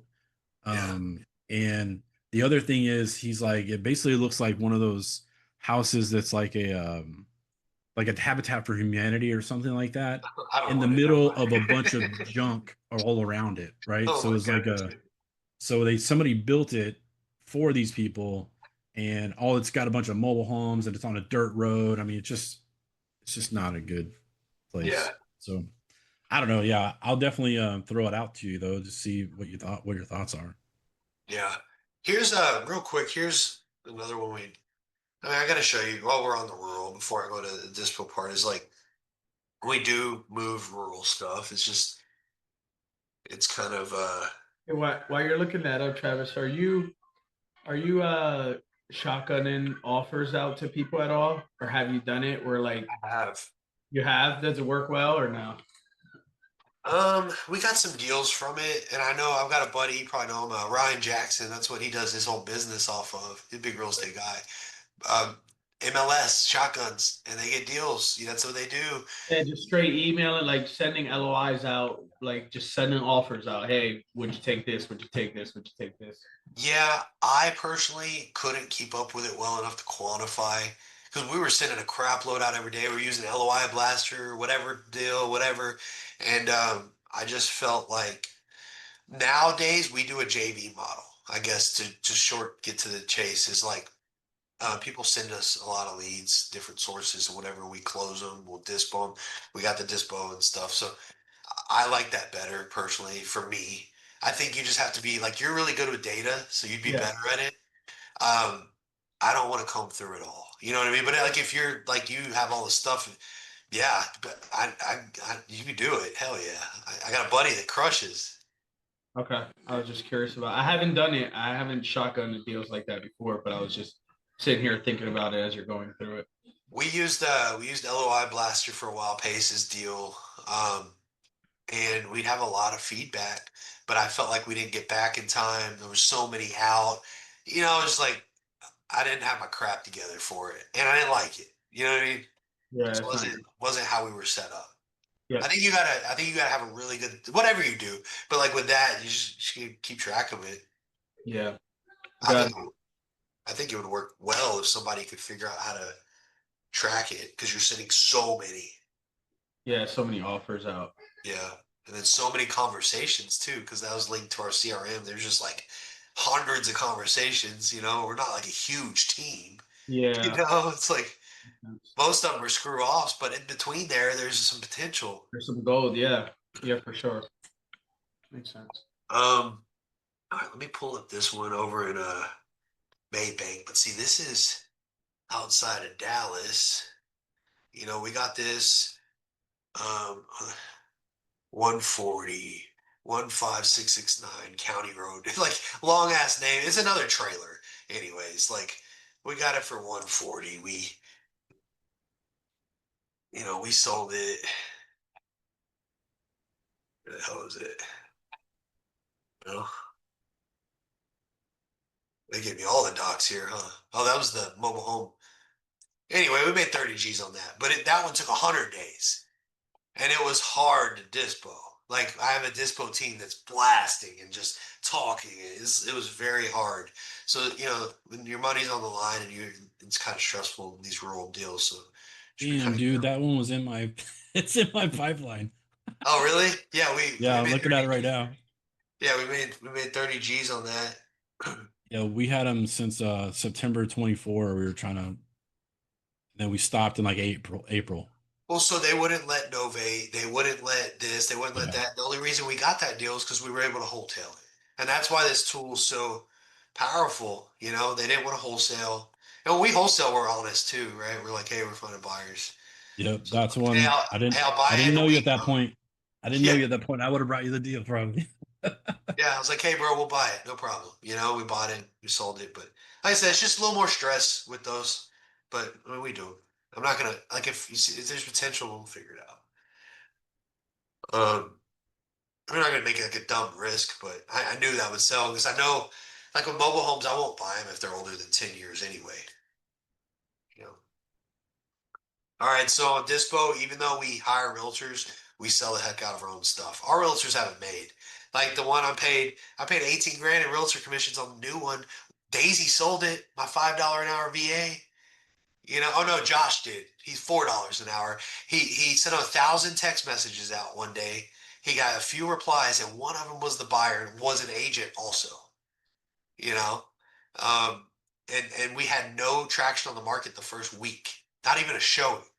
I was like, oh my God, and they offered 20K less than asking, but I had underwrote at 30K less than asking. So like, I was like, yeah, cool, no problem, let's roll. We pull lists of realtors in the city and blast them. I put fun fact, Millbrook property, 1,000 realtors. So one responded and they were the buyer. So there's training in the group. We sell our wholesale deals to realtors a lot too because they have clients. But we'll just pull a list of all of them and we blast the hell out of them. And I got people talking to them all day, negotiating with them. Even that's how we sell our traditional listings too. I'm not a big fan of the sign in the yard and just go chill. We really pound the pavement. But we just use PropStream. I'm sure there's a lot of cool stuff out there. We do well with this. We just started moving other people's residential stuff too. There's training on this in school. You'll be added to the community. 2 months of Wholetails comes with this.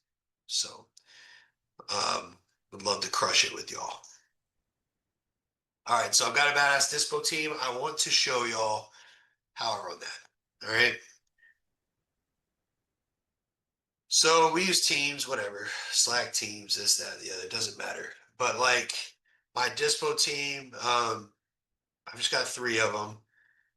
But we have a chat in here, and what they'll do is they have their own pipeline in our CRM. Let's let it pull up. You kind of see what they do in there. Dispo. We do nationwide, so every town, city, whatever, we have stuff in there. Buyers from all of them. But really the cool thing is that they're having, if you can see the chat here,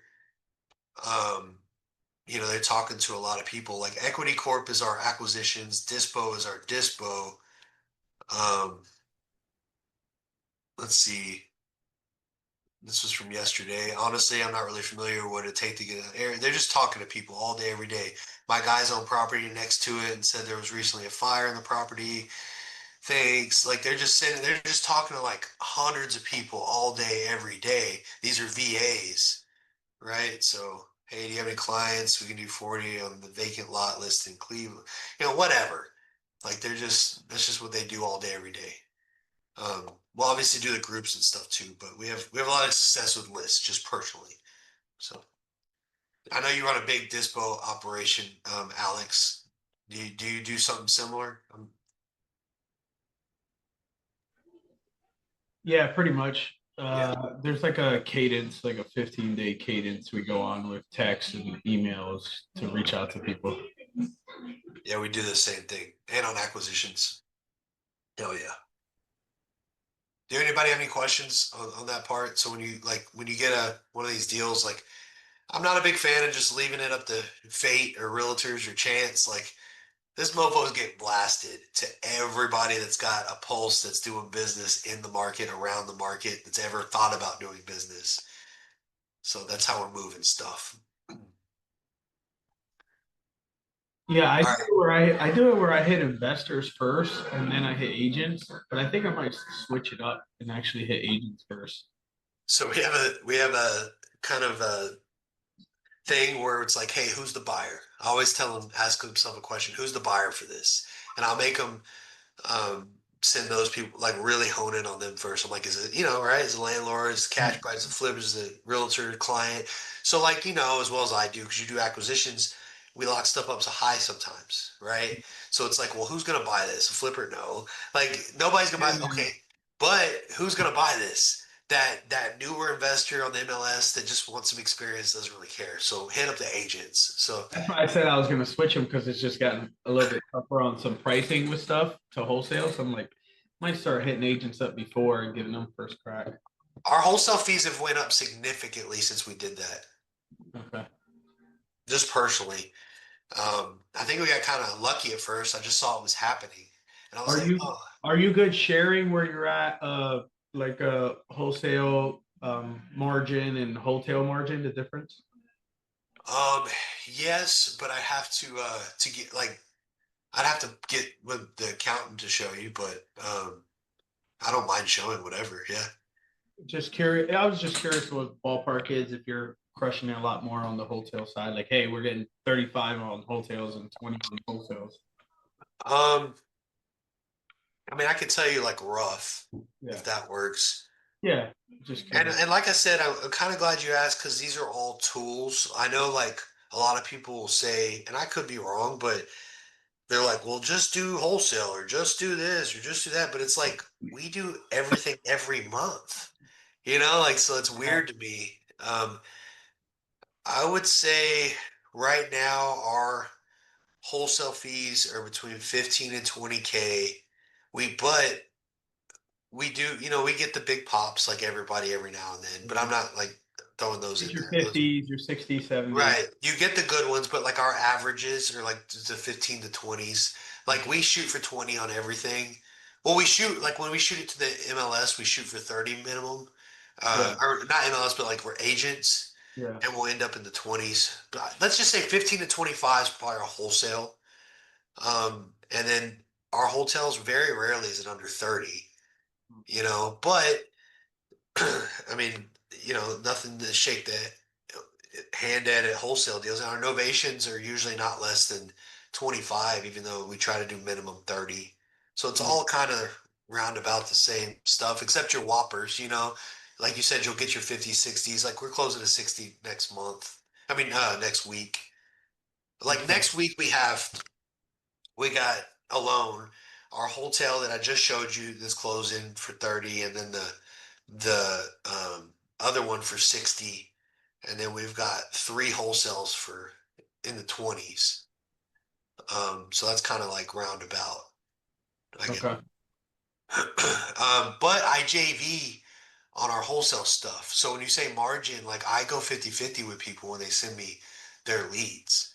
So Okay. that 20's 10, you know, that 15 Yeah. 7,500, Yep, right? yep.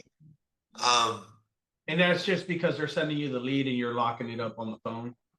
they'll send me the, yeah. So I was spending like hundreds of thousands on marketing, which, you know, several of us done it here probably.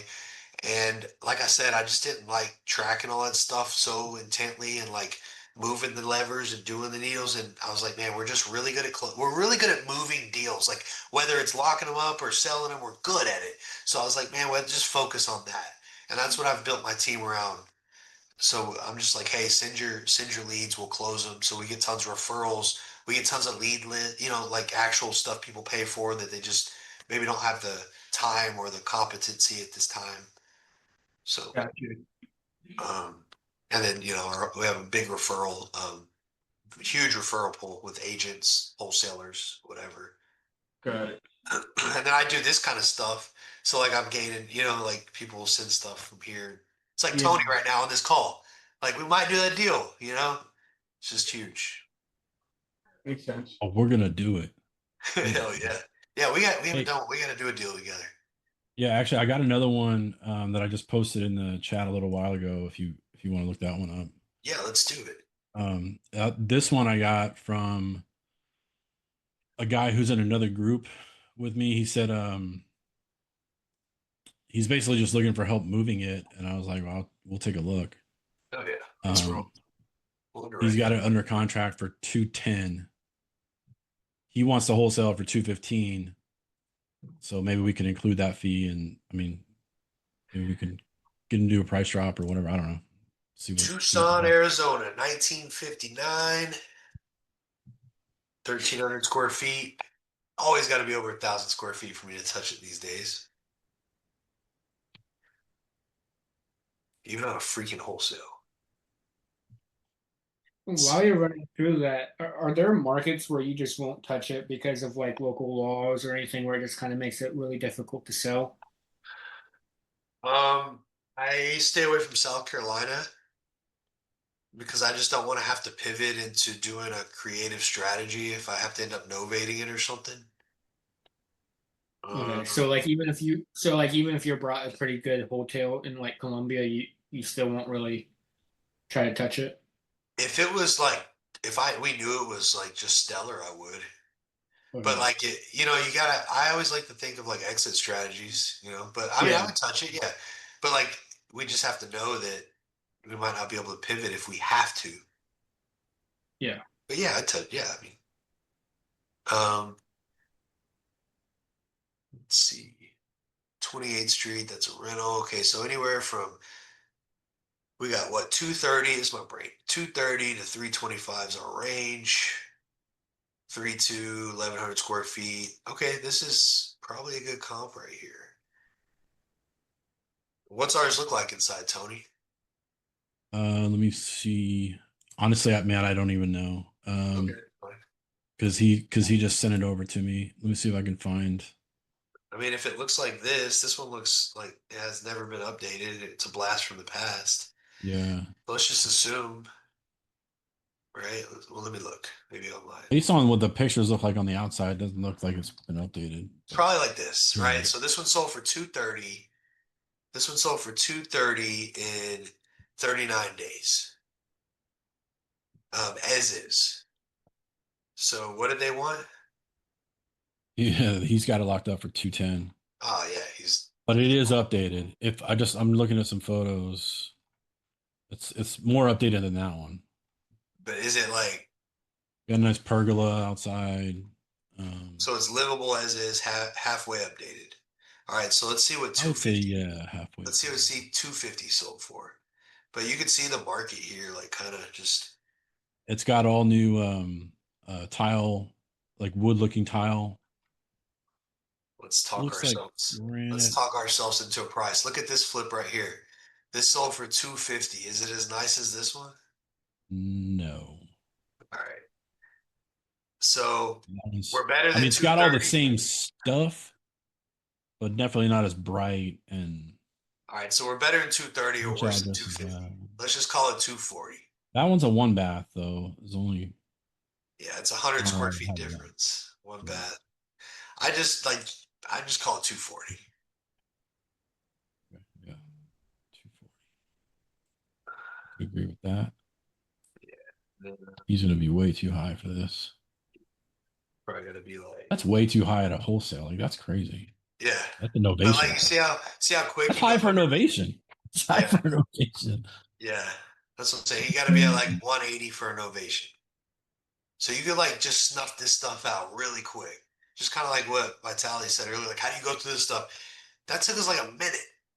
You know what I mean? Like a minute. It's like, we're worse than this, we're better than that, we're right here. Cool. Done. Get it out of my brain. All right. I'm gonna tell him we need to be like 175, 170. Well, let's say 170. Yeah, we'll buy it, right? We'll buy it. Well, he got to figure out his money. But Yeah. we'll buy it at 175. And when you can say that and give the wholesaler like some confidence, you'll be surprised what they could do. They're like, hey, this thing's going down. Like, we need it for 165 and we're closing. They'll make their 10 G's. They'll figure it out. You got to be confident and like instill that confidence in them. But like, I'm good with it at that. We just underwrote it. I'm good. Let's roll. You know. So y'all are gonna be in the Facebook group, school community, all that. Here's how that looks like, and put your teams in there or whatever. I want to do deals with y'all.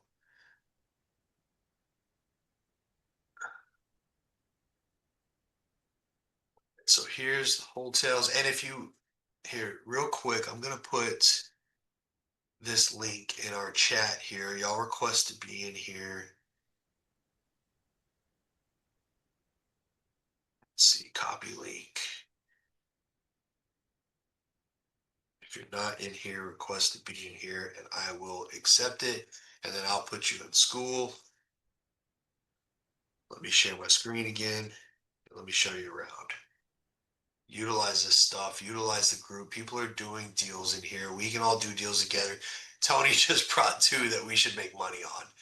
You know, like if it got locked up, like we should all be doing that crap nonstop. I think. We have files. I just closed on a deal yesterday with a Wholetails member. I sold it to him, so Hell it was yeah. a deal that there was no way I could have found another buyer, so it was pretty cool. Who'd you sell it to? Ray. Badass. Yeah, Ray's good people. Dude's a brainiac. Anyway, we got all sorts of cool stuff in the files. The calculators in here. I know, Alex, we were talking about the calculator last night. Don't use the version 2. The version 2 has the yes or no feature. You know, just if it's a wholetail. But if you want a wholesale too, y'all can use it for that if you want. But I'm sure you have your own stuff for that. But that calculator works well. Here's the school community. The only thing I really use school for is the calendar, and you know, under the calendars are call links. You can just hop on, and then I haven't really done like the gamify stuff, but classrooms, what I really like school for. All of our call recordings are in there, like all of them, since we've been doing it. I guess hotels for a year now, so everything we've done's in here. So it's pretty cool. So if y'all have teams, like we have lots of training in here. We have dispo, acquisitions, calls, whatever. Everything's in here. It's like, it's awesome.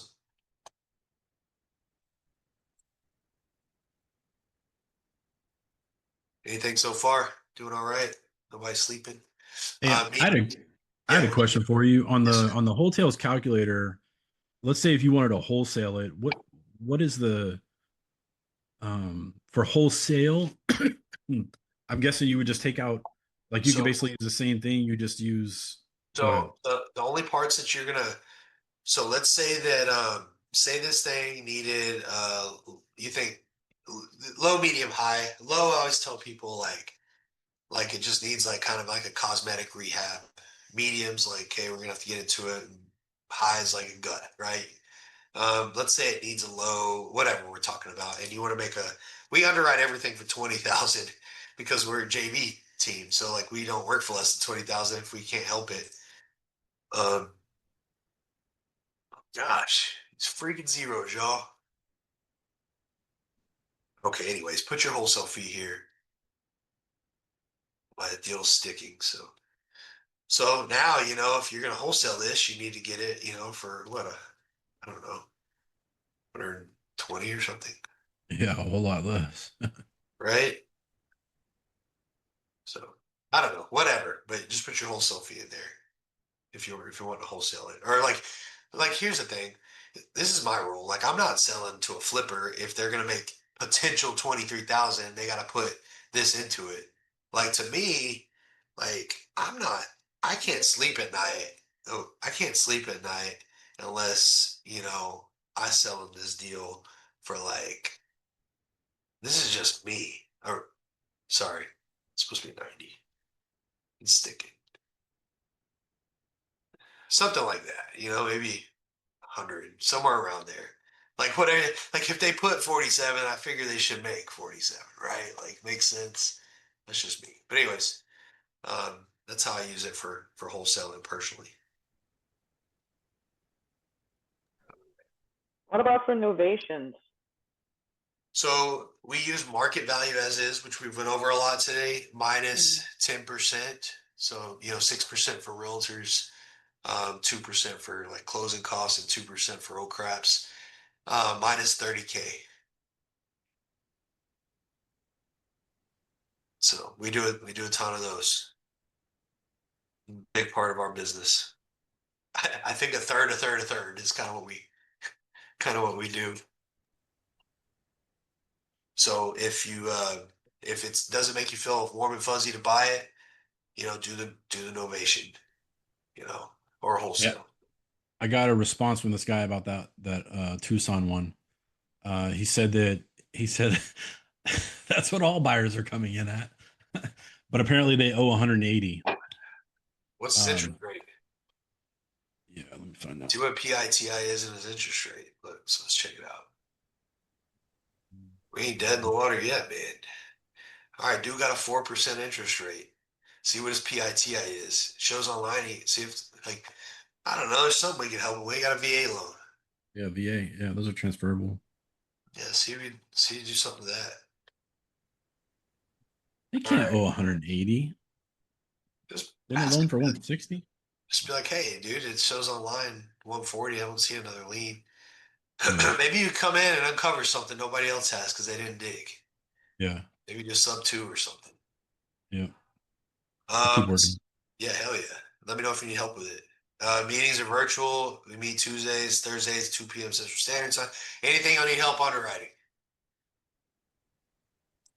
Sweet. Here's our process. It's in the group. That way you just kind of like a quick reference, but get property under contract. Make sure calculator says yes. Get realtor feedback. Market value is close to yours. Blah blah blah. It's everything we went over all day in a nutshell, in order. Any of your teammates are looking at these, like they can have this guideline, whatever. What questions do y'all have? I want to make sure like everybody's super clear and we can do some business, make some money. And then I have a question. Yes, I have a sir. question. So I'm trying to figure out the logic behind. So what's the Sweet. value proposition pitch for the seller if, let's say, he's trying to sell for 300K, he can't, and then we have to offer him 190, let's say, to make profit. Instead of if he gonna go down by himself just to 40, he would sell it probably at 230 easy. Are you saying why doesn't he just get a realtor and list it instead of like taking a big Or haircut? yes, or kind of like listed himself through the realtor, and just instead of just stop, take off of the market, just like go down, lower the price. So it's funny, I was on the phone with a guy yesterday, on my speed lead call, and he was in the same position. I was like, all right, bro, what is your main function? Like, are you worried about the dollar amount or the time? He's like, what the hell do you mean? Right? Time costs money, is what I'm telling you. And I find that when people I think it's like a mindset thing. Like we want to be like, well, why would they do that? Well, look at it from a wholesale perspective too. Like, why is somebody going to let you make 20 grand wholesale their property? There's always a reason. There's always a motivation. Why are they going to let you buy cheaper if they can just use a realtor? Why are they going to let you do? Why? Because you're the problem solver. You're the person that can solve whatever their problem is. They like you. They want to do business with you. But I feel So like, basically, yeah, I feel like you won't do the deal if you think they should use somebody else. Yeah, no, okay. I So would say what? Let's say what's the it's yeah. 99% of people sell with a wholesaler or to some investor at a convenience. It's just an easier way to sell instead of going to market. I got a guy the other day who texted me and said, "Hey man, I really got to get at this property. What do you think I should list it for?" I texted him back. I said, "If you really want to get out of this property, you should let me take it to my wholesale network. They're going to be more aggressive and let them keep anything above 170." And he said, "Just do it. I need to get out of it." Right. So yeah, he could list on market and maybe get more than 170, Okay. but Yeah, it's but I'm the question specifically wholesale. So that's people who already been on the market for 200 days or over. So they have time to wait, that they've been waiting for that long. And instead of kind of like, let's say, cut the price 5,000, they cut the price 30K and get it the price they wanted instead of Same they answer. gonna be 60 lower below it's offered even worse. It's even worse plus. if you're on market. Have you sold your own personal home on market before? Yes. Right. So how did you feel like having people walk through all of your stuff? Right. Like they're walking through your room, they're walking through your kid. I don't know if you have kids. They're walking through your kids' rooms. They're walking right. So Well, it gets even realtor is there. worse. If you're on market and you're not selling and you're 200 days on market or 180, whatever it is, and you're 6 months on market, the anxiety builds even more because there's a connection there that you're like, hey, I gotta move. Like that person, I forget who had the example, was like, hey, he's gotta move, he's got a job somewhere else or whatever it was. It's like your time is ticking. So it's the same thing Travis said. It's like, hey, what's more important, your time or the money? And a lot of times it's their time. So they'll do it because it's more convenient and it cuts down the time.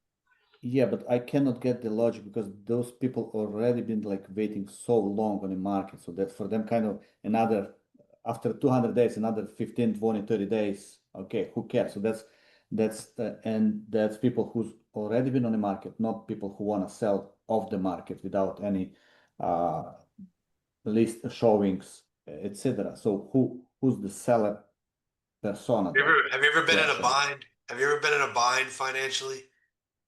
Yeah. Right? Would you take like if somebody offered you some money when you were in that bind, like, but it wasn't as much as you wanted, you probably might consider it. Depends. Right? It depends. Right? Yeah. Right time, right place. Like it depends, but it might help them in that situation, like to take that amount of money at that time. I'll give you an example. I had four sellers that basically were referred to me, and they had no desire to go retail. One house had structural going on where no retail buyer was going to take it on. I had another one, which is what Travis is speaking to. Basically, her next door neighbor is one of my clients. She called me like out of the blue on a Sunday at 2, and she's like, "I know it's Sunday." I'm like, "I'm cool." Anyways, the bottom line, her neighbor next door is retired and widowed as of 2 years when we sold it. And bottom line, I met her the next day, and I'm like, "What's going on?" She had a flipper tied up and basically told her the roof was shot and wanted a 50K discount, and the roof wasn't shot. But anyways, bottom line, she was under contract on a age restricted place up in another state, and we had to get her done and closed in 17 days. So I rolled it out to my investors, and basically we let them all come through, and the highest bid came in.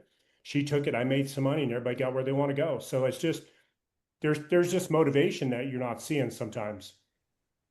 Yeah. Yeah, that's what I'm trying to figure out because that's different. This basically most of the time to the wholesale, it's buyer, a retail buyer, not the investor, Retail buyer, yeah.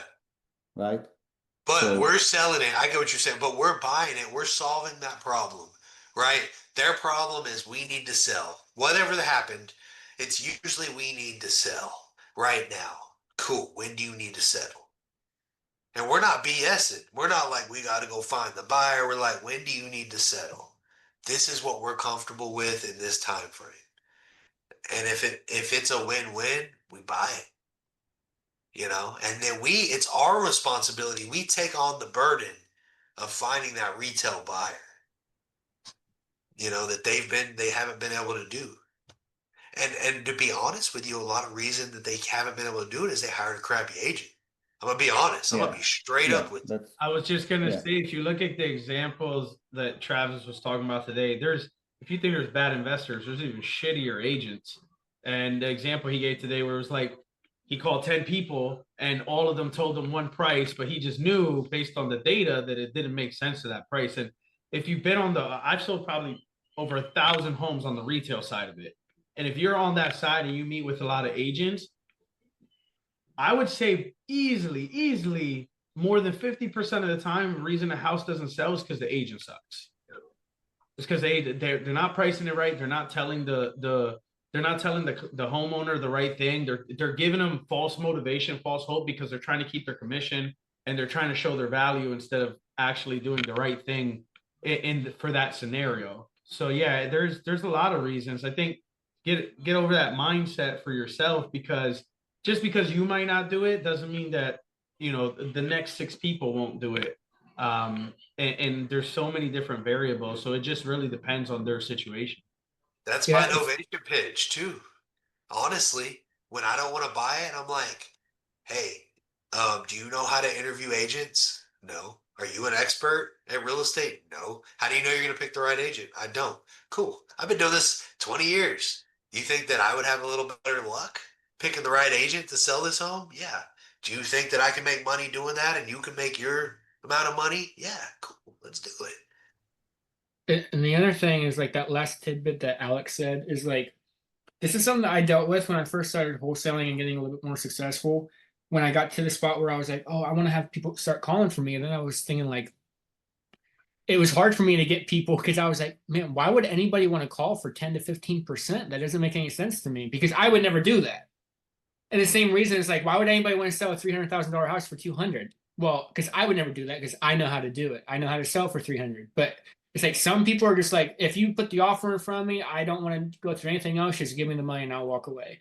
And it's hard to wrap your mind around that, because there's people who in that specific area have a smaller mind than you do, or less knowledge or know-how, or even just desire, and they have different reasons for wanting the money.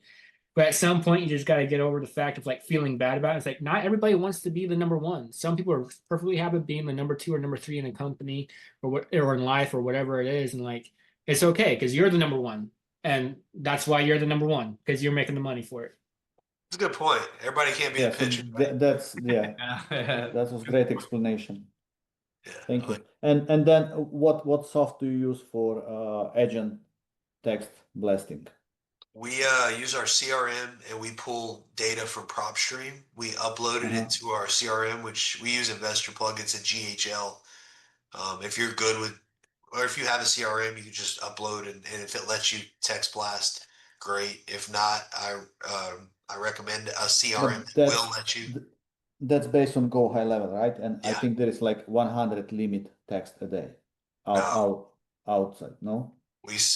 My bill is like a few $100s a day in text message. We send thousands of text messages a day.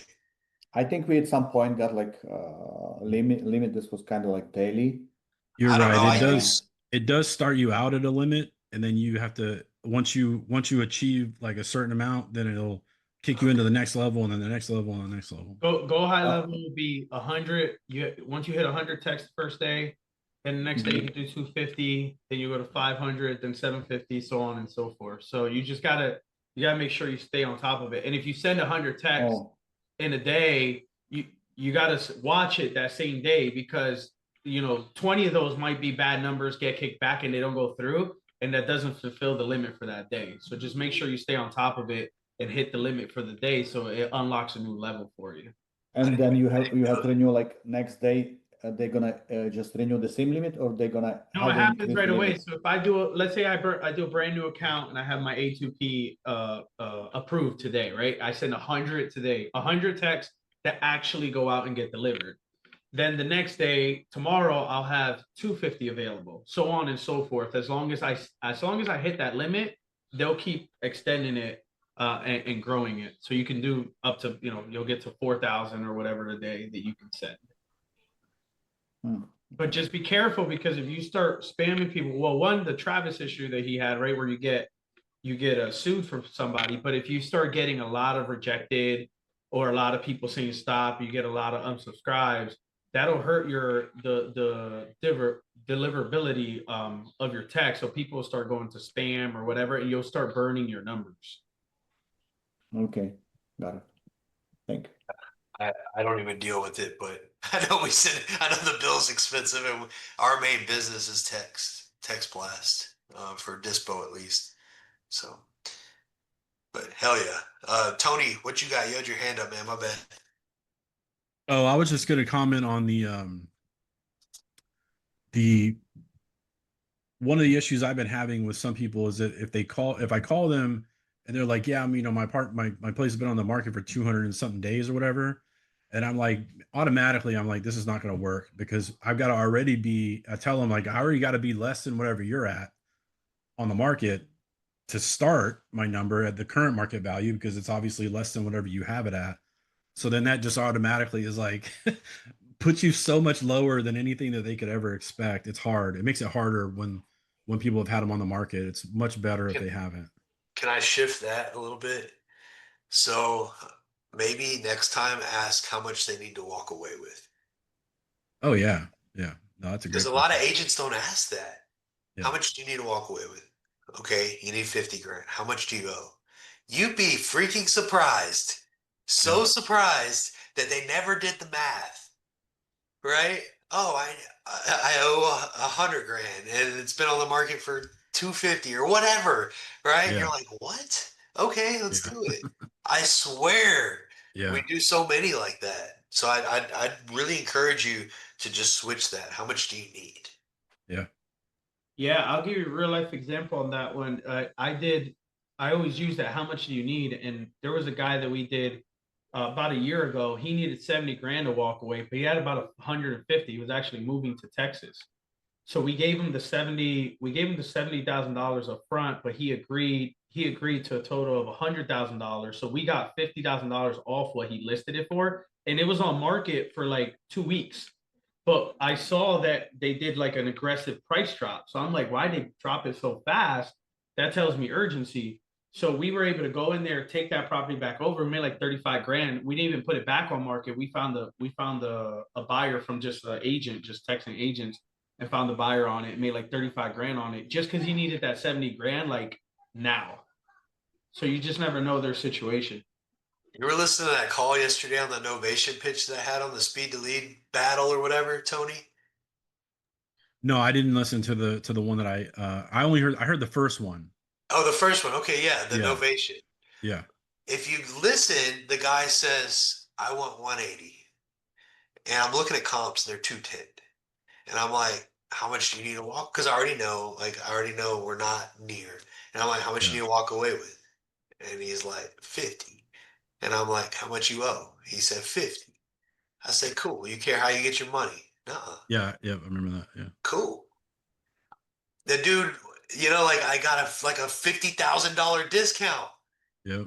He didn't even know. Like he was like, oh, you know what I mean? Or whatever the math was. Like I got this big ass discount. He's like, yeah, I don't care. You can market it and I only need to walk away with 50. Yeah. You know? He didn't know. He never did the math. Yep. So crazy. It'll help. So I appreciate y'all jumping on this. I hope everything's clear. Y'all got anything? You're up supporting the group. We'll meet on Tuesdays, Thursdays. Bring your whoever's on your team, whatever. Let's do some deals, some business. I appreciate y'all. Thanks. Hell yeah.